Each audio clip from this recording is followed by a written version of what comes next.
Warning! The Stone Age Gamer podcast includes a lot of bad language. Cover your motherfucking ears.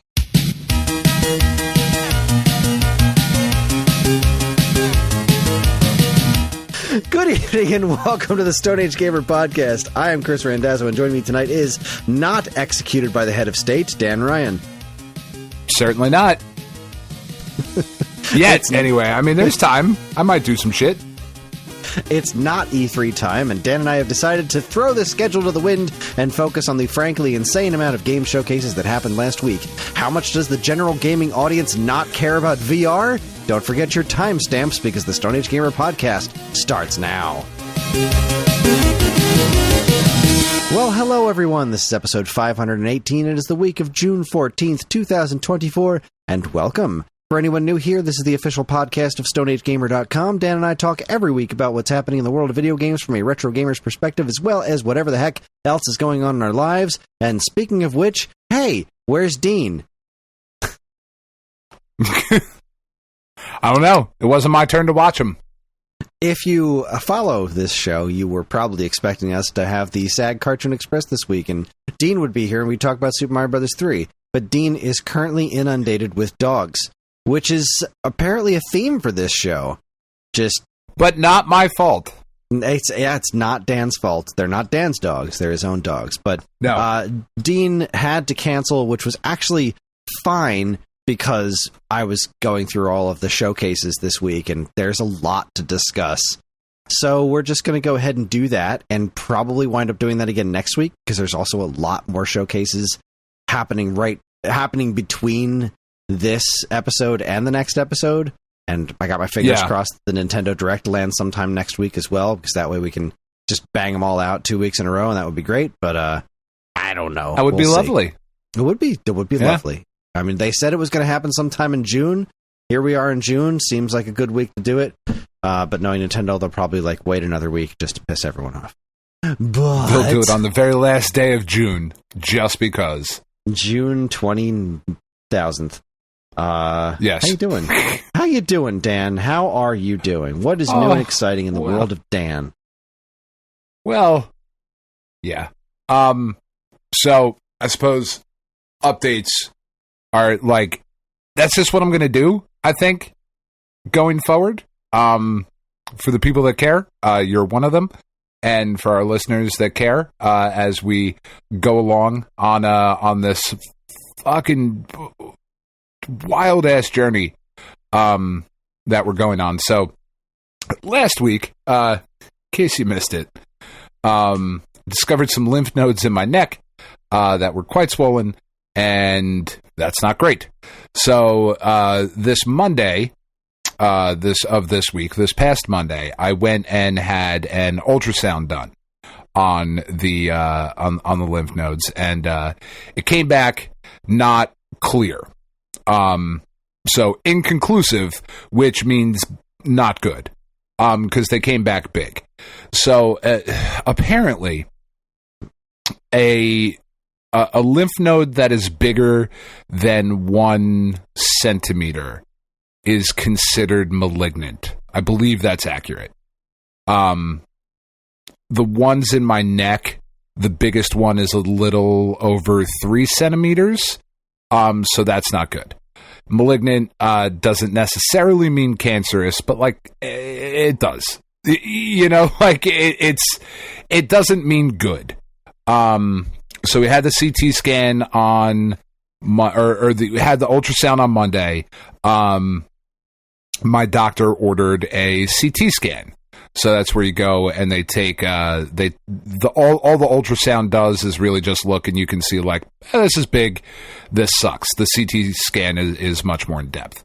As I am going on this journey of discovery, you start finding out things like, all right, so if the lymph nodes in your neck swell because it's from cancer that is spread from somewhere else in the body. Typically where it would spread from is mouth, throat, or thyroid. And it was the 3 of those are not great. Thyroid is a little bit better. Mouth and throat cancer That's not a thing I'm super interested in, if we're being perfectly honest, considering what I do for a living and then, this show and whatever, but was not outside of the realm of possibility because I was a pack-a-day smoker for quite a number of years. I haven't done it in, I haven't smoked a cigarette, in 15 years, 14 years, something like that. It's been a very, very long time, but I still vape and all of that stuff. So, there was concern there. And then, it's just, I don't have any symptoms. So it didn't make any sense that it would be any of those things, but, the fear, right, is still there. And the whole time we're going through this, my children had their 8th grade class trip yesterday, so Thursday, because we're recording this on the Friday. And I didn't want to say anything to them and have them be worried, during their class trip. Also because we had the CT scan scheduled for today. So went and had the CT scan with contrast, where they inject you with barium so that they can see the shit better. And turns out that good news, I don't have brain, throat, lung, mouth, or thyroid cancer. Oh, thank all goodness of those you said ruled cancer, out. because all those things you need. No, I do. I have those things. I don't have but brain. They were listed. I don't have lung. I don't have lung. Fingers. They were listed on the report as unremarkable, and I was like, I know, but hey, that feels rude. They're very nice brain. People are telling me I have the best brain. I've seen it. So I've cut your head open plenty of times while you're sleeping.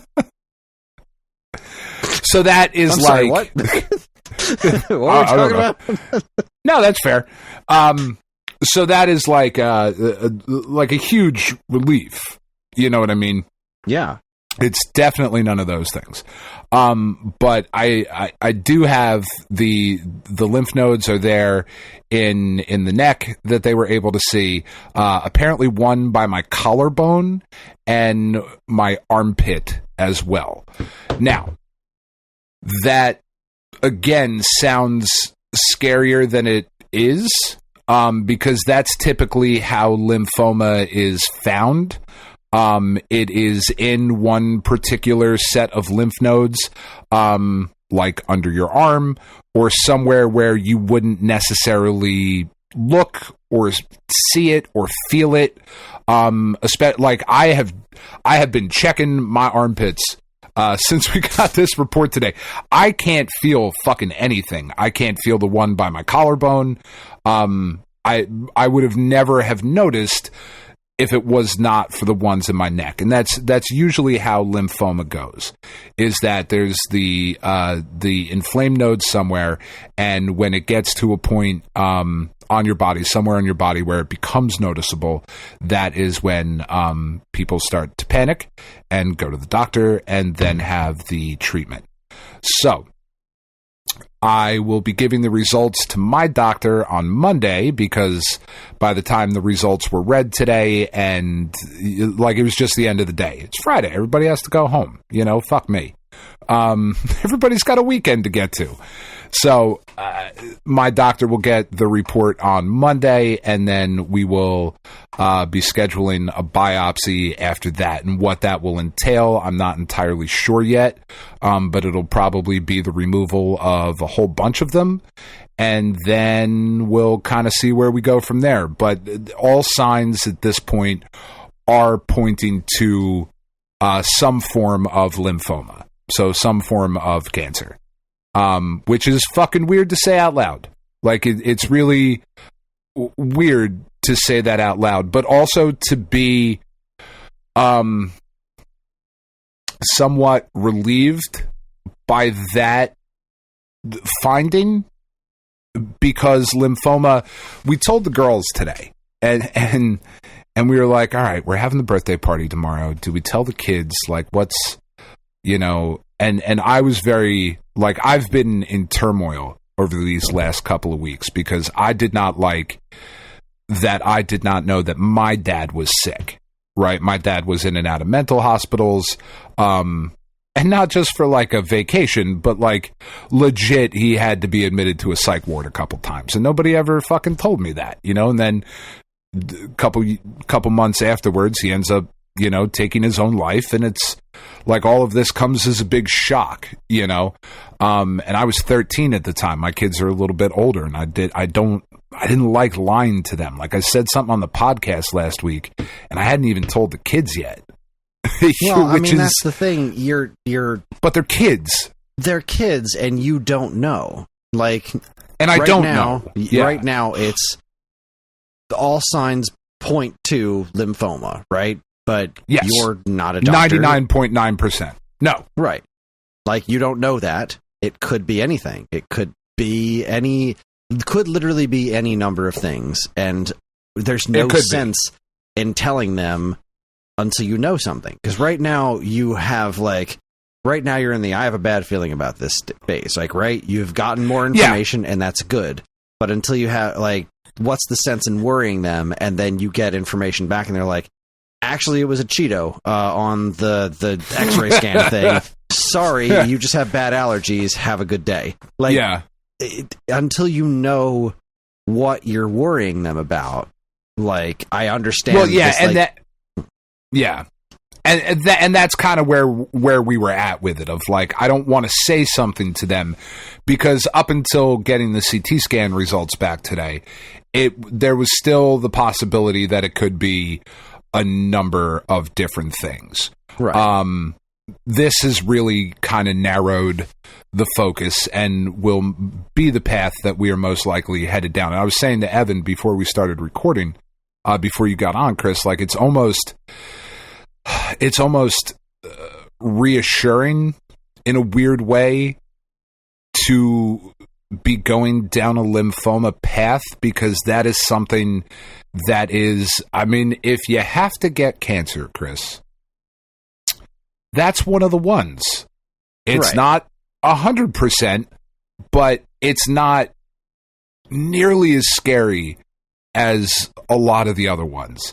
We know how to handle that. It's going to suck. I'm going to get sick from the treatment. I'm going to. But then I'm going to get better. And that's going to be the end of it. And that's kind of how we framed it to the girls, too, because we were like, you know, we sat the girls down. It was just really kind of funny and odd. Like, all right, we're about to have a big conversation. You know that I've been going to the doctor recently and I've been taking time off of work. And both of them were like, do you have cancer? And I was like, well, probably. And they were like, what kind? Like, we think it's going to end up being lymphoma. And they were like, oh, okay. Because they've grown up in a world where that's just a thing that happens to people, and then you go away for a couple weeks and you get treatment, and then you come back and you're just good. Like, that's the world that they've grown up in, where it's, for us, like for me, I'll speak for me, still just hearing the word is fucking scary, you know, because when I was a kid and somebody said the word cancer, that was it. A death sentence. That was it. There was not a lot of the survivability. There just wasn't. Yeah, there just wasn't much of it. My sister had leukemia and she survived it. But she's good. She's I mean, she's from the cancer. It's everything. That's else what I'm saying. Like, she's good. Yeah, but you know, like I think she's the only person I know, at least that I can think of off the top of my head, that has been the case. Because as we were growing up, you know, medical science has advanced. It's one of those things that you don't really think of that much, but you know, when you think about growing up and what an immediate death sentence cancer used to be, you know, and obviously it is still a very serious thing, depending on what flavor of it is, you know. Sure. But lymphoma is one of those ones that's like, okay, well, that's awful, but you know, it could be worse. It's gonna suck. It's gonna suck. It's gonna suck. It's just coming and going. You know, I don't. I think the thing that I'm most scared about right now, like in this moment, is losing my beard. Which is a weird thing to be fucking scared about, but like that's the thing, because to me, that will mean that I look sick. You know what I mean? Like that will be the thing where I'm like, all right, I look sick, and that's not cool. Like, I'm not super into that idea. The fight part, I think I said it last week, like that I'm not worried about, where it's like you got to have a positive attitude about it and do all that. Like I'm 100% on board with that. Like if I get lymphoma, if I have lymphoma, and that means that somewhere cosmically some fucking little kid doesn't have it, cool, I'll take it, because I'll be done with it. I'm not worried about that part. You know what I mean? Very much in the there's a baseball player, Liam Hendricks, put it similarly to that. He, like 2 seasons ago, he said at the beginning of the baseball season, so like April, he felt like a weird lump on his neck, and he was like, whatever, I'm just gonna go pitch. And he played the entire season with these fucking bumps on his neck, and then after the season, he was like, all right, maybe I should get him looked at. And he had like stage 4 lymphoma. Like it had spread to a bunch of other places. And his doctor was like, yeah, don't worry about it. You'll be all right. You'll be back on the mound in September. And his attitude the whole time was, instead of saying like, why me? Why not me? I can handle this, so I'll handle it. You know, and I'm trying to take a similar attitude to it. Again, not 100% knowing, as I sit here right now, that that's what it is. But almost, like I was saying earlier, just being relieved that that is the path we're going down, because these sort of symptoms from not that was a very different ball of wax. So I don't know. I could be talking a big game this week, and next week we have very, very different conversation. I don't fucking know, man. It's weird. It's a very weird place to be. You know? Yeah. It's very strange. Yeah, I'm trying. That's. Yeah, no, I know. Like, because what do you say to that? You know, you're just sitting on the sidelines, like, well, something's wrong, and I don't know exactly what it is. There are no good possibilities, but there are non-terrible possibilities. So let's talk about video games, right? Like, it's and that strange place to be in. That's the thing I was saying to Tiff earlier. Of like, it's likely, if not entirely for certain, that this has been going on for months at this point. It definitely, I can say almost 100% certainty, was not going on this time last year when I had my gallbladder out, because they looked at all that shit and it all seemed to be fine. You know, so I can say that it's been less than a year that this has been happening. How long it's been, I don't entirely know. Would it be crazy to think that it started 6 months ago? I don't know. But the fact of the matter is that it is very likely that this has been going on for months at this point. And if I wasn't acting any differently months ago, because I don't have any symptoms, you know what I mean? Like, I'm not worried about it being renal cancer or pancreatic or stomach or something like that, because I just don't have any symptoms. And if it were at a stage where a cancer in a different part of my body had moved into my lymph nodes in multiple places, I would have symptoms. You know, like that's just not how that works. You don't find out you have stomach cancer because your lymph nodes in your neck are swollen. You find out you have stomach cancer because you're vomiting blood. Not to be like too direct about it, and apologies if that upsets anyone who knows somebody who's gone through that, but that is that's kind of like where I'm at. You know, I don't have any of those symptoms, so I'm not necessarily worried about that part. So all of that, though, is to say, if I wasn't acting differently months ago, why should I be acting any differently today? True. You know, this is just a thing that I have to go through, and I will, and it'll be fine. It's just a thing I got to do, and it's going to fucking suck. And if I got to go through like chemo or whatever and my fucking hair falls out, like there's not a lot on the top to fall out anymore. I don't necessarily want to lose my eyebrows. That feels fucking weird. You know, like the eyelashes and like all of that stuff. Like the hair loss thing is... You can draw in eyebrows. I might. Tiff and the girls that she work with have offered to make me facial merkins so that I can still walk around with a beard. You know, it's just it's a fucking weird place to be, Chris. When was the last time you didn't have a beard? Last time I didn't have a beard was 2007. I worked at Disney for 2 days and had to shave my beard. Yeah. That doesn't sound worth it. It was cool. It was cool. I got to like go down in the tunnels and like see all the backstage shit. Like it was really neat. And it was over the summer. Like it was hot. I was in Florida. I was like, whatever, it's fine. They need help at Disney for a couple days. Tiff was working at this office and they were doing like staffing and whatever. And they were completely out of people. Like the people that they had hired for this job called out, and everybody loves me. So they were like, you just got to shave. And I was, all right, fine, fuck it, whatever. You know, it'll be for a couple. And my beard was back in like a week.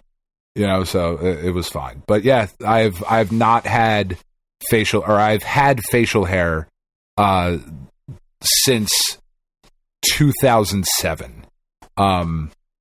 So that's weird. My children have never seen me without facial hair.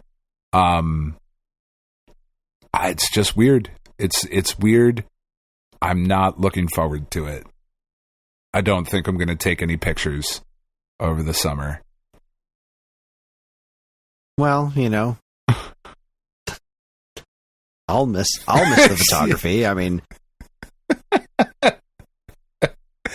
for all the pictures that I take now and post, you know, it's just, yeah, I don't know. I'm trying to be upbeat and positive about it. You know, the one thing that, and we can move on after this because I don't want to bog the entire show down with my presumptive diagnosis.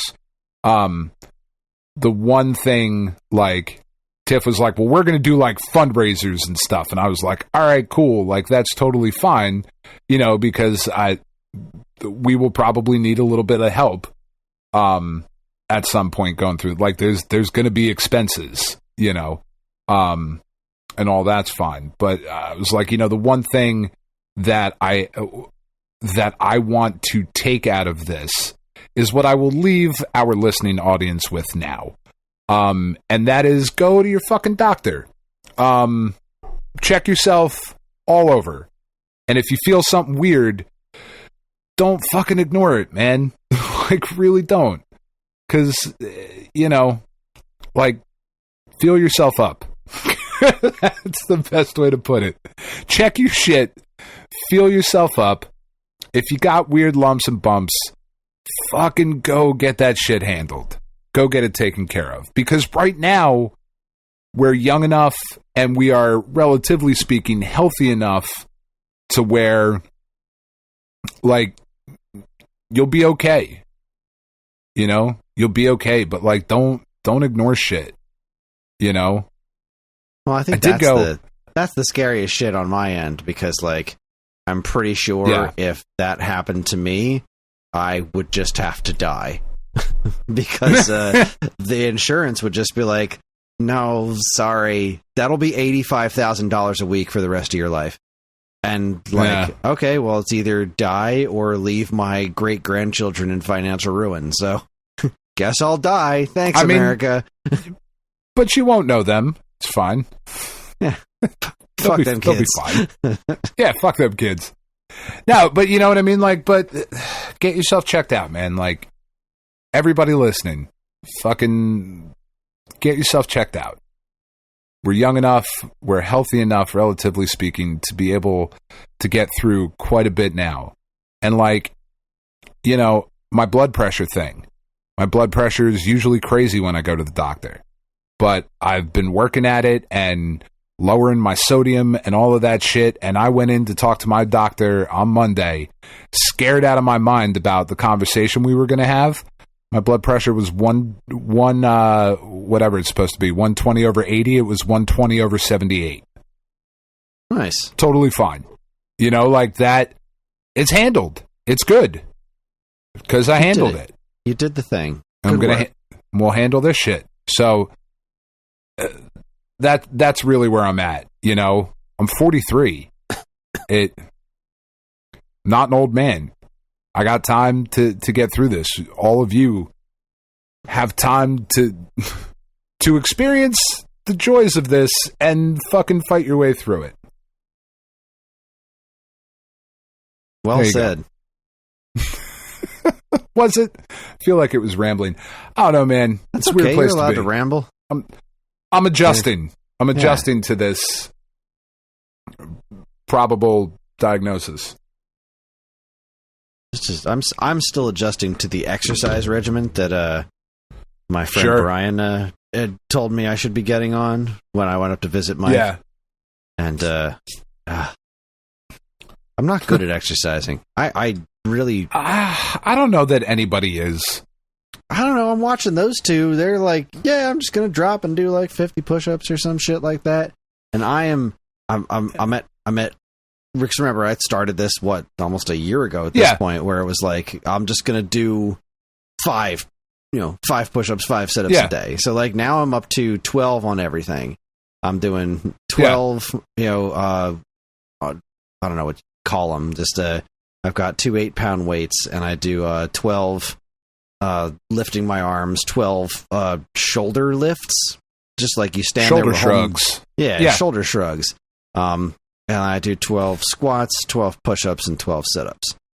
And I hate it. It's at the point. It wasn't so bad like a week or so ago, but it's gotten so hot and humid that it really has. Ounce of me just wants to die. And just doing the exercise, I'm like stripped down to my underwear, fans blowing on me. I'm in the basement. I'm just like, I just have to get through this. I cannot stop.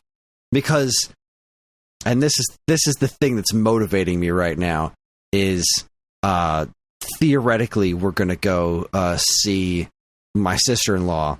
They've opened their pool this year, which we didn't think was going to happen. And her boyfriend's probably going to be there, and he's like a big beefy dude, and I'm like, I'm just not interested in going there feeling insecure around this person. So I'm gonna do this. I'm gonna stick with it, for fuck's sake. And it's that I have to do it twice. That's what Brian told me, was like, that was the big thing. You have to do it once twice. In the morning, once at night.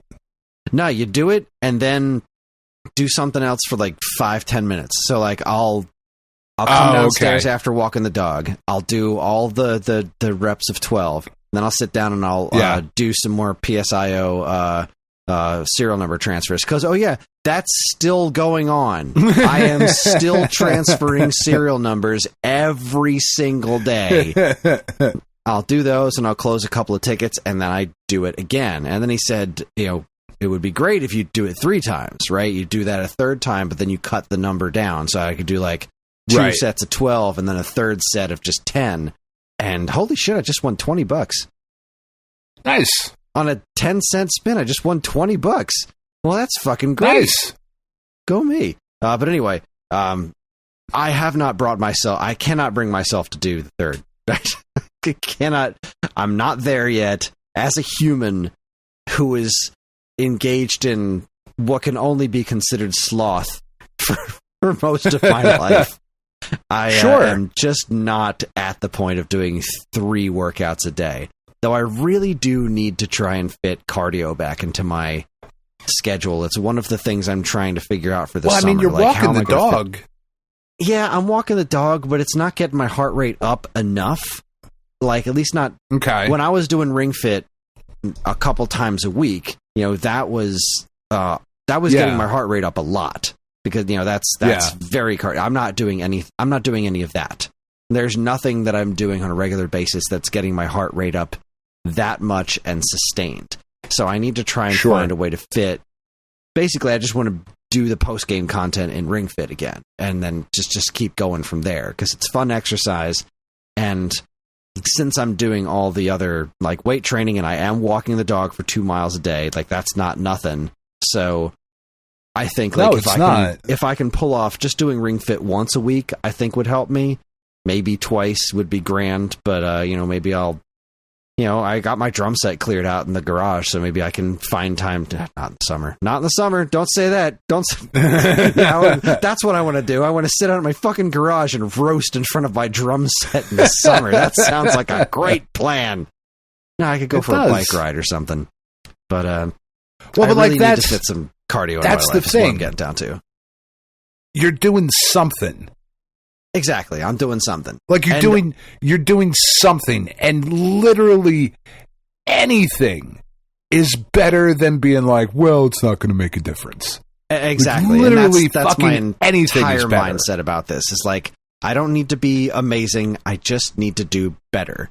And it's interesting because I'm figuring out that I need to do more cardio because I'm feeling that in my daily life. Like, I am feeling stronger since I started doing this, and I'm feeling I feel like I look a little bit better. But sure. I am more easily winded now than I was last year at this time because I'm not. But by the time I get cardio. up the stairs, I'm like, oh fuck. I was at geez. All right, so I took Ellie to her first professional baseball game this week. Oh, that's right. How did that go? We went to go see the Phillies. It was a lot of fun. We had a blast. Awesome. Did they win? They did. But on the way out of the stadium, Ellie was fucking around on the escalator, and she scraped her leg. So I had to carry her all the way back to the car. Yeah. Which it's not great. No, it wasn't spectacular. Did not bring warm fuzzies to my cold pricklies. But I was able to do it. It hurt because my daughter is made out of dark matter. Children are. I found just incredibly dense, which is so weird because like her friends are not like the neighbor girls or whatever. Whenever we're goofing around, I can carry them just fine. That's not a problem. But Ellie, picking her up, carrying her around, that is not easy stuff. Did you get ice cream in a helmet? Yes, well, she did. I got water ice instead. Well, yeah, no, that's what I'm saying. Like, ice cream in a helmet was had. Yes, that was nothing her else whole matters. thing. Her whole thing was she wanted to get popcorn, she wanted to get cotton candy, and she wanted to get popcorn, cotton candy, pizza, and ice cream. And she got all 4 of those things. That's amazing. And she was able to like get into the game. And I have to say that fucking pitch clock, that changes. Oh, it's the best thing ever. It's the best thing ever because it kept the game moving along because this game was boring. There was 1 score in the entire game. What's his nuts hit a home run, and we just barely missed it. Bryce Harper hit a home run. It was a 2-run home run. Almost nobody got on base for the entire game, but there was like one really cool play where the other team almost scored, and we got him out at home plate, which was really exciting to see. And like we got to see Bryce Harper run the bases, but we missed the home run because we were coming back from getting pizza when it happened. Yeah. But like it was a boring ass game. But sure, it was going by fast enough that as we were every day we'd do an inning or two, and then we'd be like, all right, let's go get cotton candy. Let's go find something else. And man, I had it. The hot dog was so good. I have not had a proper Hatfield ballpark Frank in so long, and it was so goddamn good. And everything was so stupid expensive. It was just it's brutal. It's brutal, and they don't take cash anymore. There's no cash at the stadium. They have reverse ATMs where you put cash in them and get a card that you can use at the stadium, which is really mind-blowingly because why not? Strange. Yeah, exactly. Because why not? It's so bizarre to me. But so it was super fun. The water ice I got was delicious. Seeing she was interested enough in the game. You know, if it was a more interesting game, she probably would have been more interested in the game itself. But like, as nothing was happening, she's like, "Well, what's going on?" It's like, what was God, I can't remember the.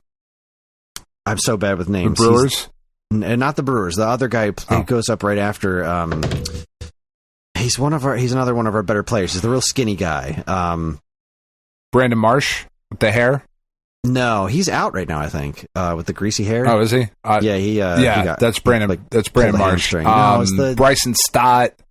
No, not Stott. Bryson Stott. Fucking Kyle Schwarber. Kyle Schwarber. I think that was it. I'm pretty sure it was Schwarber, but he's up bad, and everyone's cheering, and she's like, "Why is everyone cheering this guy?" I was like, "Well, he's one of our better players," and she was like, "But he's not hitting the baseball."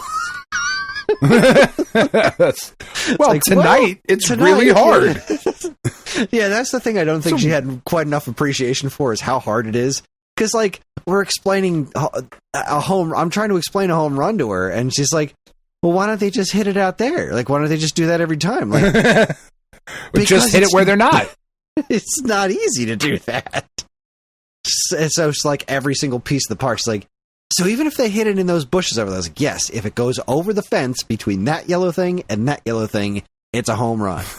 And it was really fun at the very end of the game when we were working on getting the last guy out, and everybody's standing up, and she's like clapping and getting into it and dancing around all the music, and it was just that's one awesome. Of those absolute magical experiences. It was just it was exactly what you would want it to be. That's what baseball is, man. That's live it really baseball. Is. It's such a fun sport. It really is, and the perfection that most stadiums are of the music and the timing, and now let's bring out the fucking Fanatic, and it's a fucking Fanatic, yay!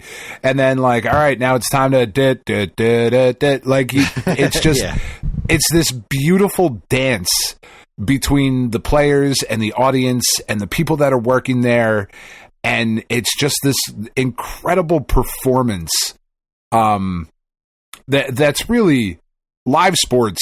It fucking sucks that they're so expensive. Right? The only way we were able to do this, that they are so expensive. Just the two of us, and it's because we got one of the tickets for free. Like, if there wasn't that, then we would just... And minor league baseball is not the same, like... It's not. Great. It's pretty close. It's pretty close. It's great. It's great. But you're not going to that big stadium. You're not getting all those same ridiculous concessions and stuff. The like bells that. and whistles. Yeah, you're not getting the bells and whistles. And I was telling Ellie though, I used to go see the Phillies for like class trips. Like I must have seen the Phillies like 8 or 9 times when I was a kid. It was just a thing you could do. And back in Veterans Stadium, that fucking dump. That place was a shithole. Oh my god, it was the worst. But yeah, I used to go see There's the Phillies a spot in the outfield and... where you could feel the manhole cover. Like, players used to legitimately complain that they would trip on the manhole cover. That's amazing. Either it was in the outfield, and it was somewhere around like the opponent's 40-yard line when the Eagles would be playing. Like there was a legit fucking like manhole hazard. That's amazing. Yeah, it's the coldest I've ever been in my entire life is in that stadium. I've seen the Phillies a bunch of times as a kid. I used to go see the Yankees with Karen when we lived in New York or North Jersey in New York. I used to go see the Yankees from time to time. It wasn't super cheap or anything like that, but it wasn't prohibitively expensive. And I've seen the Flyers a couple of times, but now, like, you know, God forbid you want to see a football game.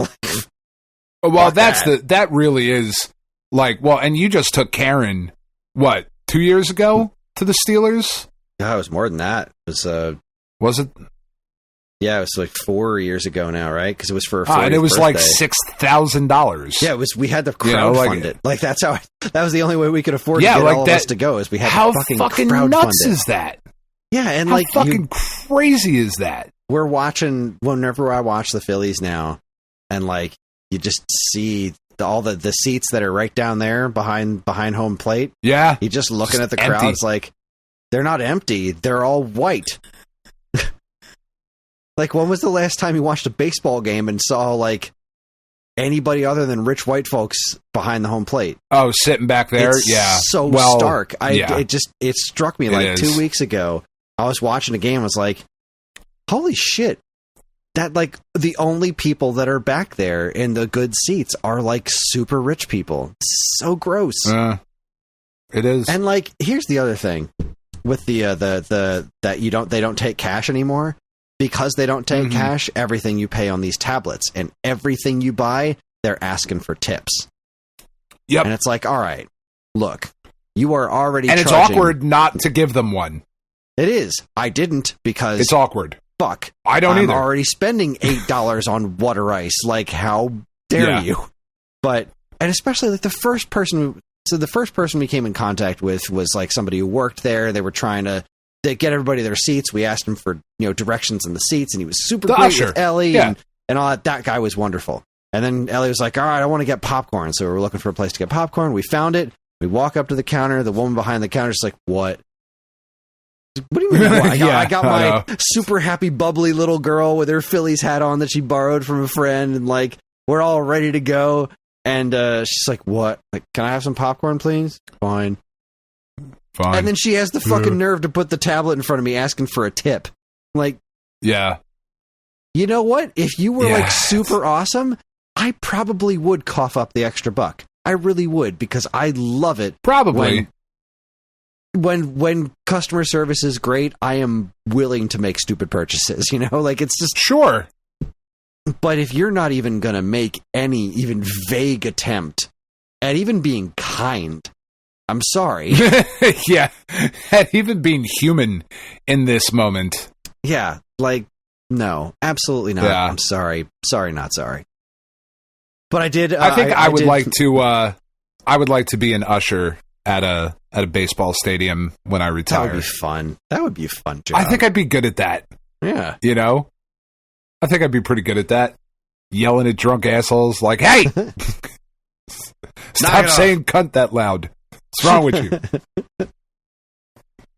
I did, so Ellie, her friend Coraline lent her a Phillies shirt and a baseball cap. And she was thrilled. Like, That's Karen cool. went out and got them, borrowed them from her, and Ellie was just over the moon. And I was like, all right, I should probably get some sort of Phillies t-shirt or something to wear, right? So we can match, because she would be thrilled about that. And so I jump online, and like everything's expensive. The cheapest shirt I can find is like $27. I'm like, God, this is terrible. And then, against my better judgment, clicked on the Walmart app, and they had the Philly shirt for $17. And I hate Walmart with all of my heart and soul. I know you do. Of course. I was like, all right, $17, and it's going to make Ellie really happy. So I drove out to Walmart, and I went and found a Philly shirt for $17. And while I was there, as I'm driving there, I'm having this thought in my head, like, look, I like baseball, but I'm a hockey guy. And it seems somehow wrong for me to get a Phillies shirt, get any sort of Phillies merchandise before I get any Flyers merchandise. It just feels wrong to me. Sure. But you know what? This is the world we live in. Everything's fine. So I get there, I get the Philly shirt, and then I see Flyer shirts on clearance. I was like, damn you, Walmart.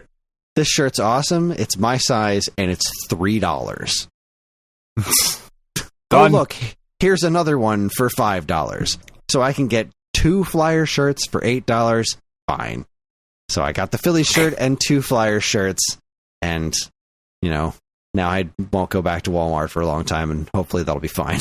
But God, I know we make the joke I can't afford not to buy it, but seriously, a $3 Flyer shirt that fits me, like, I would have been a fool. I would have been a fool. You would have been to walk out of there without it. But now I'm ready for Flyer season. Now I'm ready, and I have a Philly shirt because I like baseball. It's fun, and I really thought that when I started watching it, that Karen would, probably try and get back into watching the Yankees, but she just hasn't. She's been enjoying watching the Phillies with me, but like she's not chasing after baseball so much anymore. She's really enjoying watching the baseball, and she's still like, she roots for the Phillies as in like, it would make me happy and it's the local team, but she still, is a Yankees fan, but she's not really actively trying to watch the Yankees. Yankees are the best team in baseball right now. Ain't that something? Like, she really should be watching them. They're fucking great. They're really, really good right now. I'm kind of astonished at how well the Phillies are doing. I mean, I guess maybe I shouldn't be. I know they've been going to playoffs and stuff for a couple of years now, but like, they almost made the World Series last year. They're a really, really good team. It's a huge, huge shame that Mike Trout got hurt again, because there were all these rumors circulating that, and even the fucking local radio station out of Philly, WIP, was doing a campaign. They were getting people to like write an email to ask out Trout, so that he would ask to be traded out of from the Los Angeles Angels to the Phillies. He grew up in Millville, New Jersey. He's an incredible player. He was a Phillies fan growing up. It would just be awesome to have Mike Trout play meaningful baseball, because like that's the biggest crime of baseball, is that it is very often the case that the best players in the world don't ever play in truly meaningful moments. You know what I mean? Like, because baseball is just that one weird sport where Mike Trout, Aaron Judge, Juan Soto, fucking Kyle Schwarber, Bryce Harper, like all of these guys are incredibly good at their job. And they have the chance to impact the game 3 or 4 times over the course of 9 innings. They get up to bat 3 or 4 times and a ball is hit to them a couple of times. You know what I mean? So maybe what, 6 or 7 times in the course of 27 outs, or not 27, but 54 outs between both teams. Like, they have a chance to impact the game. Whereas with basketball, LeBron James touches the ball every play. In football, the quarterback touches the ball every play. In hockey, they all touch the puck every single, like, the superstars get to shine in the biggest moments. And baseball has a guy like Mike Trout, who is a generational player, first ballot Hall of Famer, no doubt, languishing on the Los Angeles Angels because they suck. And they've sucked his entire career. Even when they signed Shohei Ohtani and they had Ohtani and Trout, they've been awful. They haven't been to the playoffs in years. Like, it's sad. It sucks. I don't know. I still love it, though. I still fucking love baseball. It's the best. Yeah, I've always had a soft spot for baseball. I just really enjoy watching it. It's been fun getting into it on a, getting to watch the Phillies. And as I grow older and look more and more like my grandfather, it's been kind of fun to, because those are the things I remember about my grandfather was, him cursing at the Phillies growing up in the 80s, and him cursing at the Flyers. Sure. And, Phillies and Flyers are the sports teams that kind of run through my family. And I guess Eagles to an extent, but I feel like my family's never been quite as football heavy. Like, they're just all very hockey and a degree of baseball. And which is fine, because Karen is all football all the time. Like, everything else is every other sport is an appetizer to her. It's like football season is where it is at. No, it's just been it's been fun having a bit of a sports awakening in the last year. So that's awesome. Sports rule.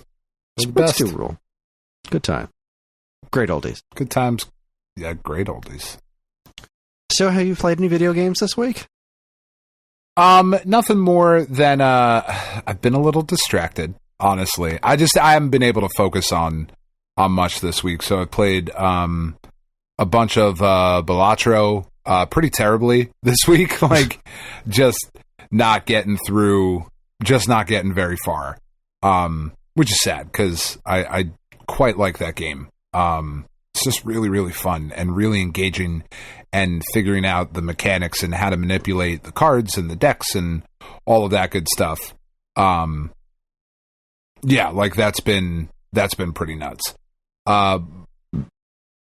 Then a little bit more last night of Animal Well, which is just still this incredibly engaging, beautiful experience that I have no idea what the fuck is happening. I don't even know. And I don't even know that it matters. You know, like, it's just this really fucking wild experience. But just that, and the new season of Snap started this week. So I've really just been focusing on things to distract me from spiraling. You know what I mean? And for that kind of stuff, I need something like, you know, Snap, to where I know what's happening. I know what I'm doing here. I don't need to focus too intensely and try to like get into a story or figure out a story. We've also been watching this show that Tiff wanted to watch called Why Women Kill. It wasn't good. It wasn't not good because it was like a fucking true crime, you know, chick murdering show, the way that a lot of these things are. It was like a 6-episode series that went on for 10 episodes. I was like, okay, I get it. All right, these bad people, the bad things are happening. Fine. Can we please move on to like getting some of this, you know, resolved? And there actually was like this really nice moment, and they did this kind of really sweet thing, because it told the story of 3 couples that lived in this house in California. And one couple in the 60s, one couple in the 80s, and one couple in the modern day. Actually, a throuple in the modern day, which is very sexy. And it was done really well up until a point where like some of the stuff started coming off the rails. But in a twist, spoilers for anybody who has heard of this show and might watch it, the woman in the 80s is played by Lucy Liu. Her husband is gay, and he gets AIDS in the 80s, which meant that was it, right? There was no treatment, there was no nothing. And her reason for killing her husband was like a mercy killing. So it was like, oh, it's a twist at the end. Like, that's why she did it, because he was sick, you know, and this like fucking saved him. And that's really kind of awesome. And is, you know, so that was like really cool the way that was done. But it just kept going. Like it just wouldn't fucking stop. It was like, all right, enough. I get it. You told your story. Let's go. You know. I don't know. That's what we did most of this week, was watch this show and play Snap. Well, I played Snap. Tiff didn't play Snap. She doesn't like it. Good enough. Well, what about you? Well, I have not done much game playing at all. Just it's been a busy week. Between John's been on the honor roll all year, which we recently found out. Oh, about. That's awesome. So he had like a brunch to go to, and Karen's been stressing her ass off about this show that she's doing this weekend. We took Ellie to the Phillies game. So yeah, there hasn't really been any gaming this week. Like, just pretty much nothing. Yeah. Until last night for 20 minutes. I was recording Turning Tracks with Matt, and during the show, Nintendo dropped all 5 Mega Man Game Boy games on Nintendo Switch Online. I was like, shit. They did indeed. That's really exciting to me. So instead of going to bed on time, I went upstairs and did a quick little side trip. I was like, well, I gotta at least update the app. And so I updated the app. At the very least, so that you could play it the next day if you had some time. Right. So I went upstairs and I updated the app. I was like, all right, well, I gotta open up the app, right? Because I want to see little boxes flip around. And then I did. And it's like, all right, well, I should probably put them in order, arrange my icons because I'm anal about that. Of course. And so I did that for a little while on both the North American and Japanese accounts because you get to see all the Japanese box art too, which is really cool. And then I was like, that's very nice. I should probably play. While I'm here. I mean, let's just see how it plays, right? The Game Boy games all play well on it. So let me just boot up the first one. And so I beat Cutman, and it was lovely because those games, especially the first one, Dr. Wily's Revenge, it's got a lot of cheap shots in it, so yay, rewind button. Yeah. It's like I've beaten all these games. I've beaten every one of the Game Boy games at least twice. So I've got nothing to prove to nobody. So I was just like, I'm going to use that rewind button. Yay! Because I had tried replaying the Mega Man games on my 3DS like last year, and I've never liked playing the Mega Man games on the 3DS just because I like to be able to press buttons fast, and I don't know, the 3DS just isn't good for... I like to hold a controller when I play Mega Man games. So I'm just so thrilled that these are on my TV. I'm so happy about it. That's really all the gaming I did last week. I was very excited about me as a Star Wars whore. I was very excited about Acolyte. I did not watch it yet. Okay. Then I won't say much other than I really enjoyed the first 2 episodes. I figured you would because everybody else hated them. Not everybody else. In fact, there seems to be an awful lot of people that did like it, but there's a really, really loud contingent of people who hated it before they even watched it, and that's the internet. Well, that is the fucking internet. Like, it was already getting review bombed before the first episode aired, and because like the reviews that were tearing it to shreds are like, it's just a bunch of hyper feminist woke garbage, and it's like, okay, but it's not. Like, yeah, it just wasn't in the episodes. I'm sorry that you think it is, or that you were assumed it was gonna be like people just like busting out like, these are my pronouns, bitch, and everything's gay, and like there's none of that. Everything's super fucking gay. There's absolutely none of that. I was just really interesting. The second episode more than the first one. The first one was very interesting and cool until like the end, where it like you hear whatever the evil Sith dude who throws the lightsaber in the trailer, you hear that person say something, and it just kind of abruptly stopped the episode, and it really just I don't know, felt weird. That little bit felt off, but and then the second episode was just all wonderfulness, but it was really cool. It was mostly the same scene that I saw at the end of Phantom Menace, with Carrie-Anne Moss fighting somebody, and it was really awesome seeing her do martial arts again, because like she was so fucking cool in the Matrix, and she really was. I feel like I can't say I've seen her do anything else actiony. She was in what was it, Jessica Jones, but she didn't do any action sequences in that. She was a lawyer. Yeah, but like it was really cool seeing her do martial arts again. And somebody had pointed out on Twitter a really interesting observation about it is like the way they're portraying Jedi at this period of time is the lightsaber is the last resort. The lightsaber is okay, now shit's serious. Like they handle it with just the Force beforehand, which is why it's all this martial arts based stuff, right? Somebody comes at them and they're like, we don't need the lightsaber, we're just going to handle this with the Force. And then if shit gets really real, that's when the lightsaber comes out. Right. So there's like, you get in the first 2 episodes, you see 2, and I'm going to technically say 3 fight sequences where you get to see like just Jedi at their fucking prime, who don't pull out their lightsabers. And then there's this other dude who just became a Jedi Master who seems really desperate to prove himself, and he's whipping that thing out every single possible chance he gets. He's just like, Shit's out. Just waving it around. Here it is. I'm ready. Look I'm at fucking ready for everything. Daphne Keene's really fun to see in it, especially since we just watched Logan for the first time. I think last week or the week before, Karen and I finally watched that movie, which was great. It's not bad. Yeah, I really enjoyed it. But it's neat seeing Daphne Keene as a weird-looking Jedi character. Yeah.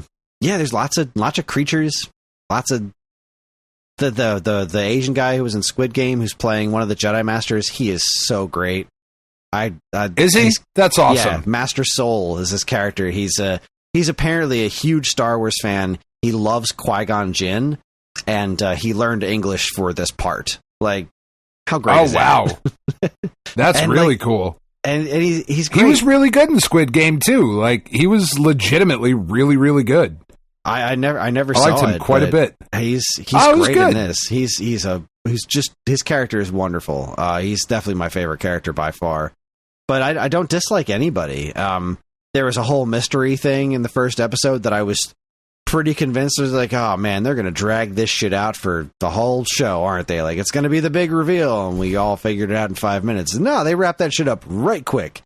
It was done and solidified at the middle of the second episode. It's just like, okay, we're not playing around with this. We know exactly who this character is, and we're going.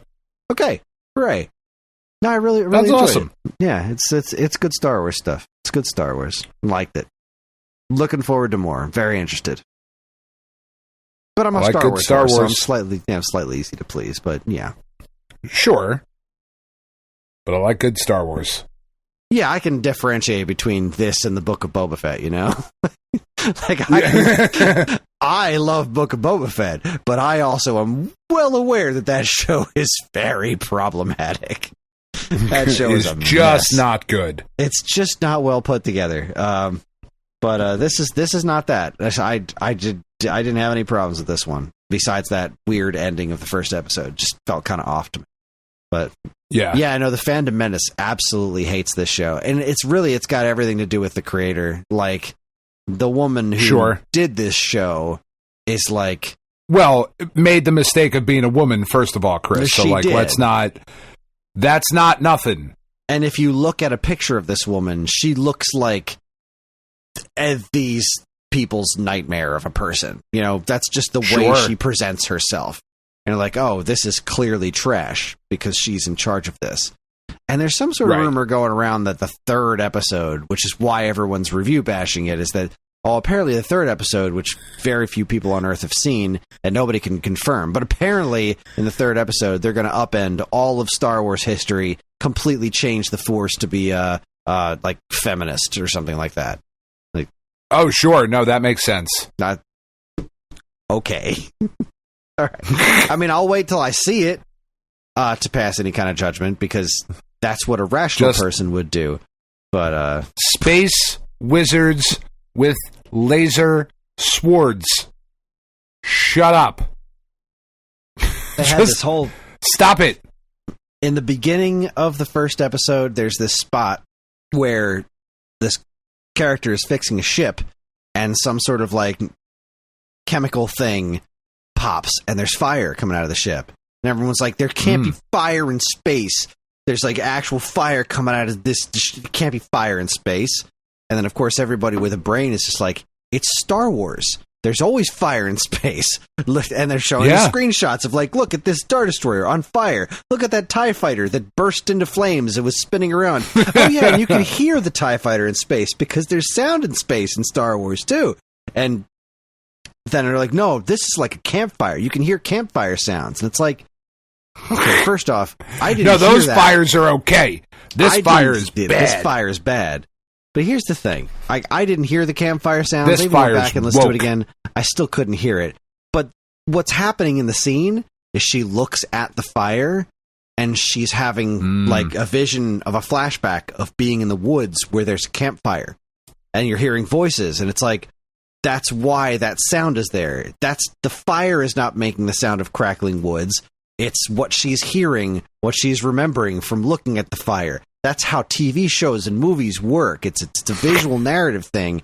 And if you aren't just completely obsessing over your hate boner for Star Wars, because of all the glorious engagement farming you can get out of hating everything, then it all makes sense and it's fine. Like, just stop. Just stop with the grifting. Like, people's entire personalities online are just grift, Chris. You have to grift. You got to make that paper, right? You got to make that money because hate sells. I read. I was so curious about this one. Somebody posted something just so incredibly asinine, and then the first comment under it was his own that was pointing to his blog. So he made a hate rage bait post so that people would click on his blog, and I was like, you know what? Of course, I'm feeling just stupid enough. I gotta know. I have to know. What are you doing? So I start reading it, and it starts off with just like, as somebody who was homeschooled, super religious, blah, blah, blah. And I was like, all right, we're already off to a great start. And I'm skimming through the article because I cannot stomach to read all of it, but I'm waiting to get to a point, right? I'm trying to figure out, what is your point? The hypothesis of this article, and I shit you not, was that Disney is intentionally throwing away hundreds of millions of dollars to ruin Star Wars because Satan told them to do it. Wow. Cool. I love that guy.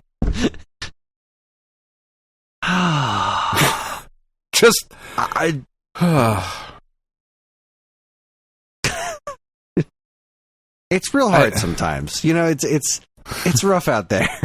I'm like inches away from being like, all right, I gotta step back off of Twitter again. Like, I was really enjoying the Verdict Schadenfreude on Twitter. Like, I was really having a good time with that. That's been pretty fun.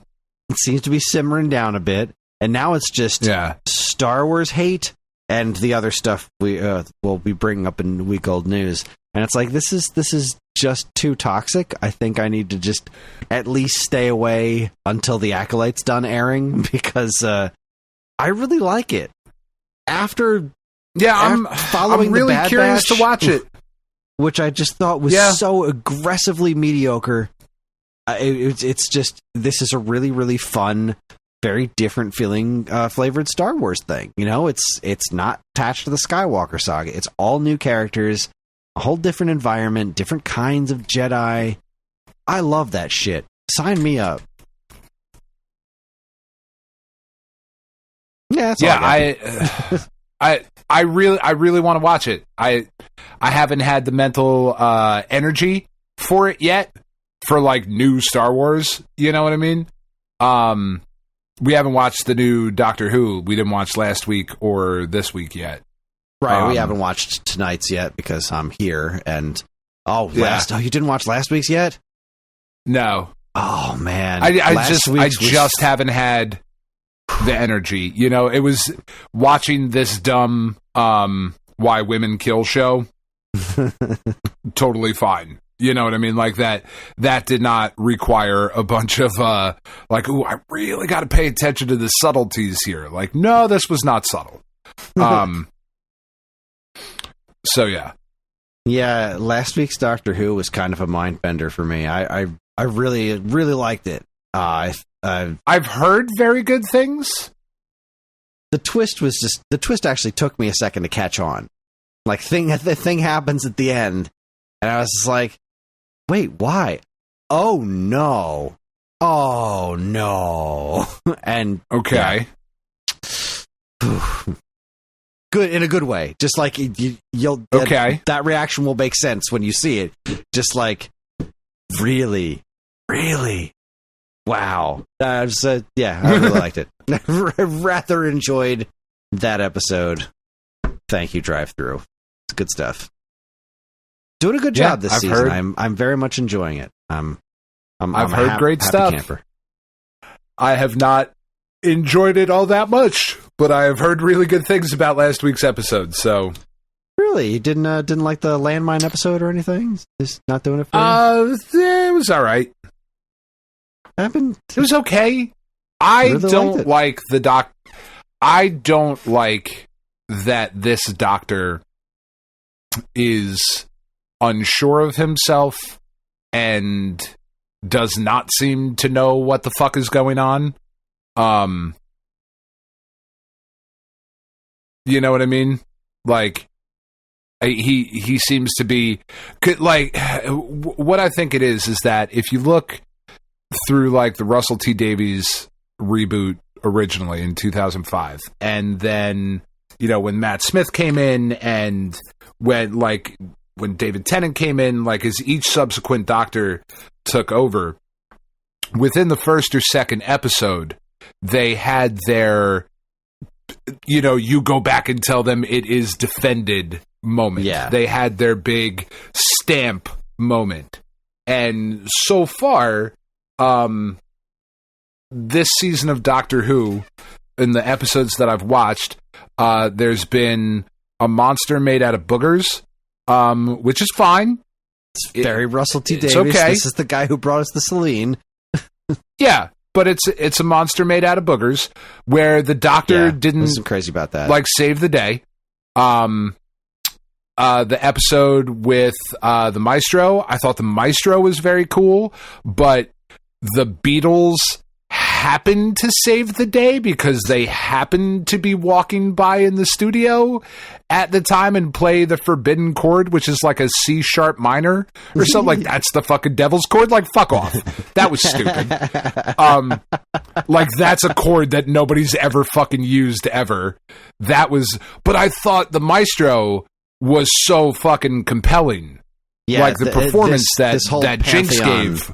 the Pantheon stuff that they're cooking, because that was Yeah, related to the Neil Patrick Harris' maker character. Yeah, the toy maker. Yeah. I'm very interested in whatever that's cooking. That's interesting. I am. But yeah, no, right. I want to know more of that too. But then the baby episode, I was like, I don't know, man. Okay. And then the musical number at the end of the second one, I was like, it's all right, that's fine. And then third episode, I love Stephen Moffat. I have a thought on that musical thing. The whole thing, there's always a twist at the end, right? That's the song.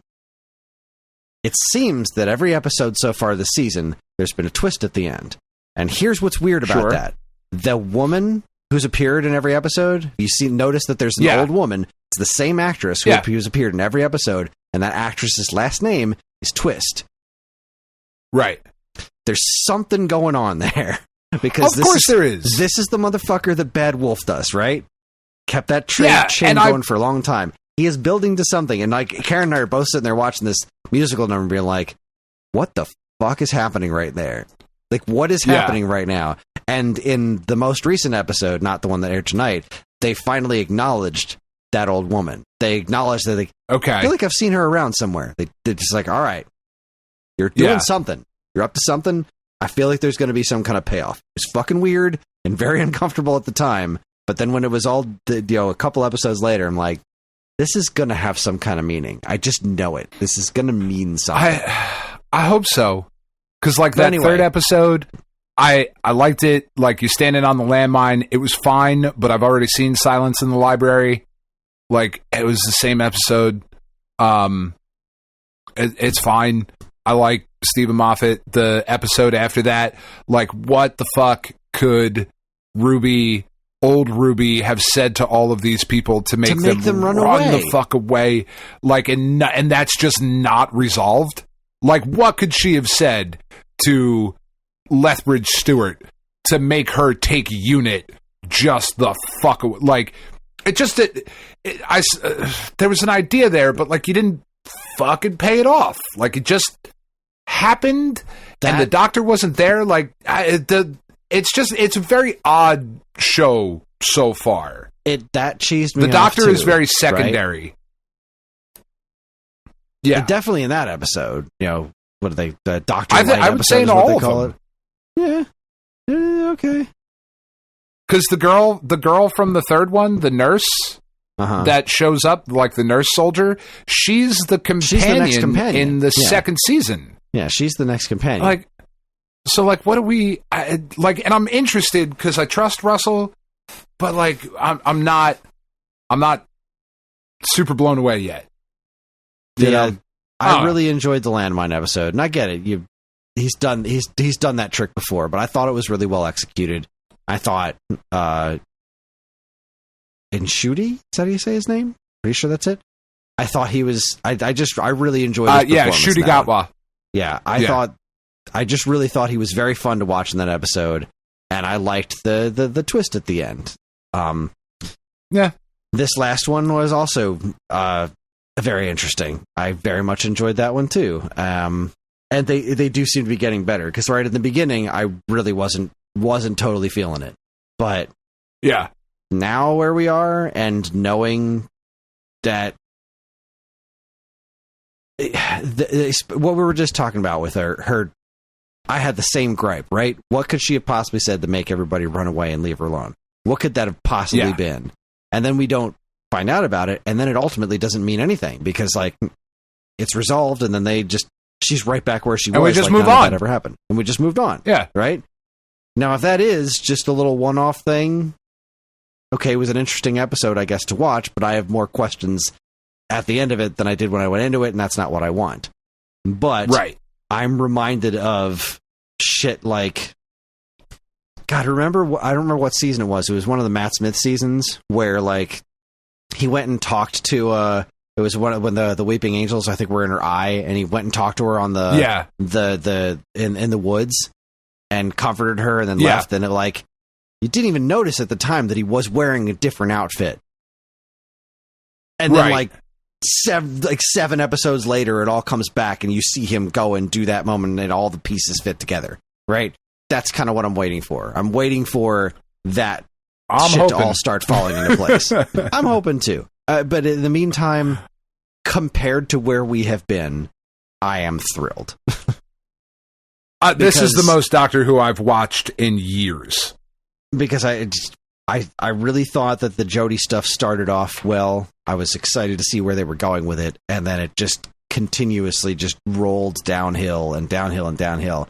And I don't know, I think there is a piece of the Doctor's character that was just intrinsically broken with all the weird lore shit they started tacking on during the Chibnall era. Like, they just were straight up like changing all kinds of shit. Like, he was adopted, and he's the something child, or prophesized, the timeless child. Yeah, like, wow, they really just went all the way back in the lore and said, we are fundamentally changing the Doctor's perception on who this character even is.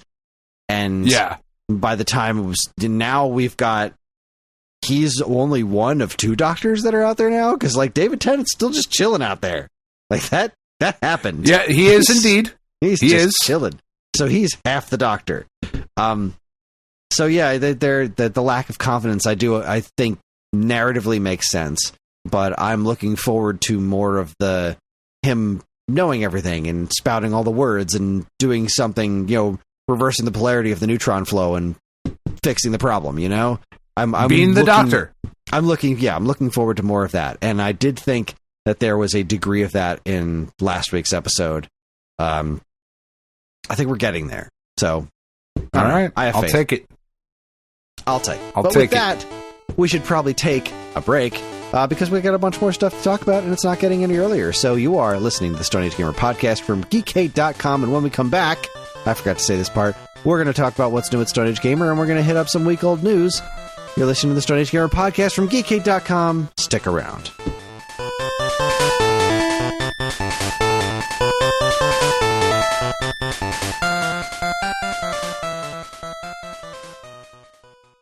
And now here's a quick look at what's new from us and our partners at Geekade.com. First up, have you ever met someone named Alice and thought to yourself, fuck, this lunatic needs to be chained up? I mean, I know that I have. My aunt is named Alice. She's like in her late 70s. Can't be fucking trusted, though. Like, every time we go over to her house, I'm like, it's fucking shady. Anyway, there's a rock band whose entire musical catalog is dedicated to songs about chaining up people named Alice. They're called Alice in Chains, and everything I just said is a verifiable fact. Actually, it's not. I'm a liar, except for that part about my actual Aunt Alice. She can't be trusted. But like that Henry Rollins song, which is famously not by Alice in Chains. The song's called Liar. It's really good. He's got like a Superman costume on. He's a really good TikTok follow, by the way.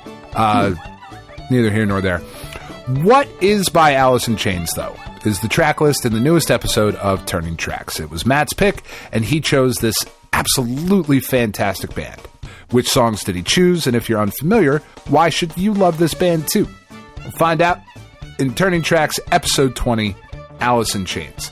I'm very excited to listen to this one. Alice in Chains is legitimately one of my favorite bands of all time. They're great. I didn't have a ton of experience with them before, but like I told Matt at the beginning of the episode, I can't say I've ever heard a song by them that I didn't like. And yeah, it was a very enjoyable episode. I liked every single track he put in front of my face. It's good stuff. What a fucking band. Just what a band. And like, I know you could go see him on tour now because they have a singer to replace Lane, and he's really, really good, but he's not Lane. So I can't do it. You know, they're one of the few bands that I regret not ever having seen live. Word. Anyway.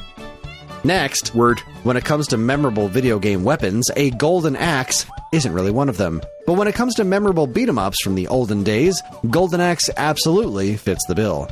In an all-new episode of the Waveback Podcast, Matt and I spent some quality time with the music from the arcade version of this Sega side-scrolling beat-em-up classic. How do these tunes hold up today? Learn all about it in Waveback episode 174, Golden Axe.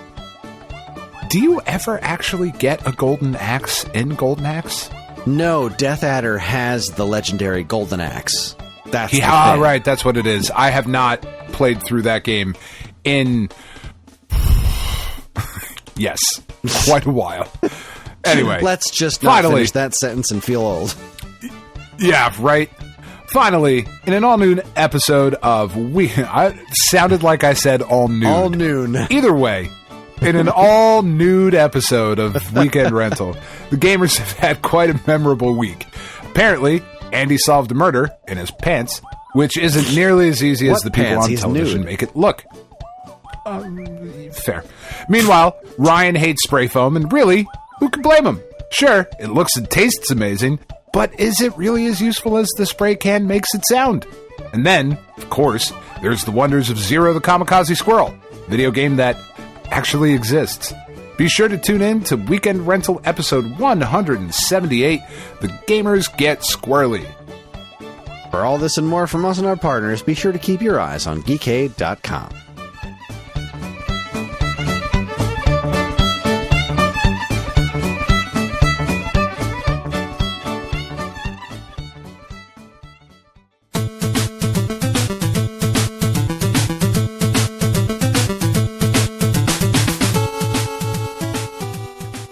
Everybody, we are back, which means it is time for What's New at Stone Age Gamer. What is new at Stone Age Gamer nothing. Is a segment of the show where we talk about what is new at Stone Age Gamer. And you're right, nothing. Absolutely nothing. Fat lot of nothing. Big heaping stacks of nothing. Open up boxes, they're fucking empty. Nothing. Just a bunch of packing peanuts. There are lots of packing peanuts. Let's see. What is new at Stone Age Gamer this week? This is week 9 of still waiting on those Power-Based Minis. You know, for anybody keep track. Yeah. This is week 9 just of doing the podcast. Again, been asking for them since September. But we're just since we started counting here on the show, week 9. Let's see if we can make it to 10, everybody. We got the HyperFlash 32 E-Ink 32 meg flash card for Virtual Boy in this week. Have you seen this thing? I have not. This is a super cool flash cart that has a screen on it. So, like, whatever game you load up, it loads the cover art onto the flash card itself. In the little E-ink That's screen. Awesome. It's really flippin' cool. It's a tad pricey because it's completely insane and it's a Virtual Boy flash card. Sure. But I love it. I think it's awesome. I want one. There are also Retro Fighters just announced, and we'll be taking pre-orders soon-ish, I believe, on the Mantis, which is a mini wireless Bluetooth controller for PlayStation 4. That is very exciting. Yeah, it's I don't know. I guess I've never really got the mini controller thing. You know, I don't like mini controllers. Yeah. I like, decent, meaty-sized controllers. And the PS4 controller's pretty goddamn good already, so It seems like It a is. strange market. It's a very nice to tackle controller. for like let's make a good aftermarket controller. Like, well, the DualShock 4 is pretty great. So Yeah. I don't know. Yeah. Whatever. It seems like a thing. It seems like a thing that's happening. Is what the words I'm trying to say are just rambling. And last but not least, there's been a long-awaited update to. Oh no! I just got bad news. The Maze Landing Red Lobster is set to close as part of the company's bankruptcy. No! When is it closing? When is it closing? I go to Red Lobster every year for my birthday, and I knew that they were closing stores. I knew that they were closing stores. I already knew this was happening, but I'd hoped that the Maze Landing store was going to at least stay around through my birthday. Oh, stupid Press of Atlantic City won't let me read the article without signing up for stuff, and I don't want to sign up for stuff. When is it closing? It's what I want to know.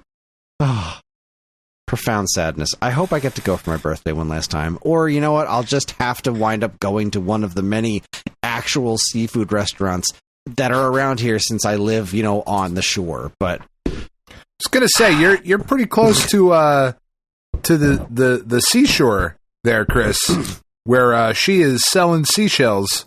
Yeah, I'm not really hurting for good seafood, but here we are. Profound sadness. Yeah. I've been going there for my birthday ever since my 21st birthday. My ex-girlfriend took me there for my 21st birthday to have my first legal drink, and it was the most ridiculous, stupid thing I'd ever... It was some giant blue, stupid drink.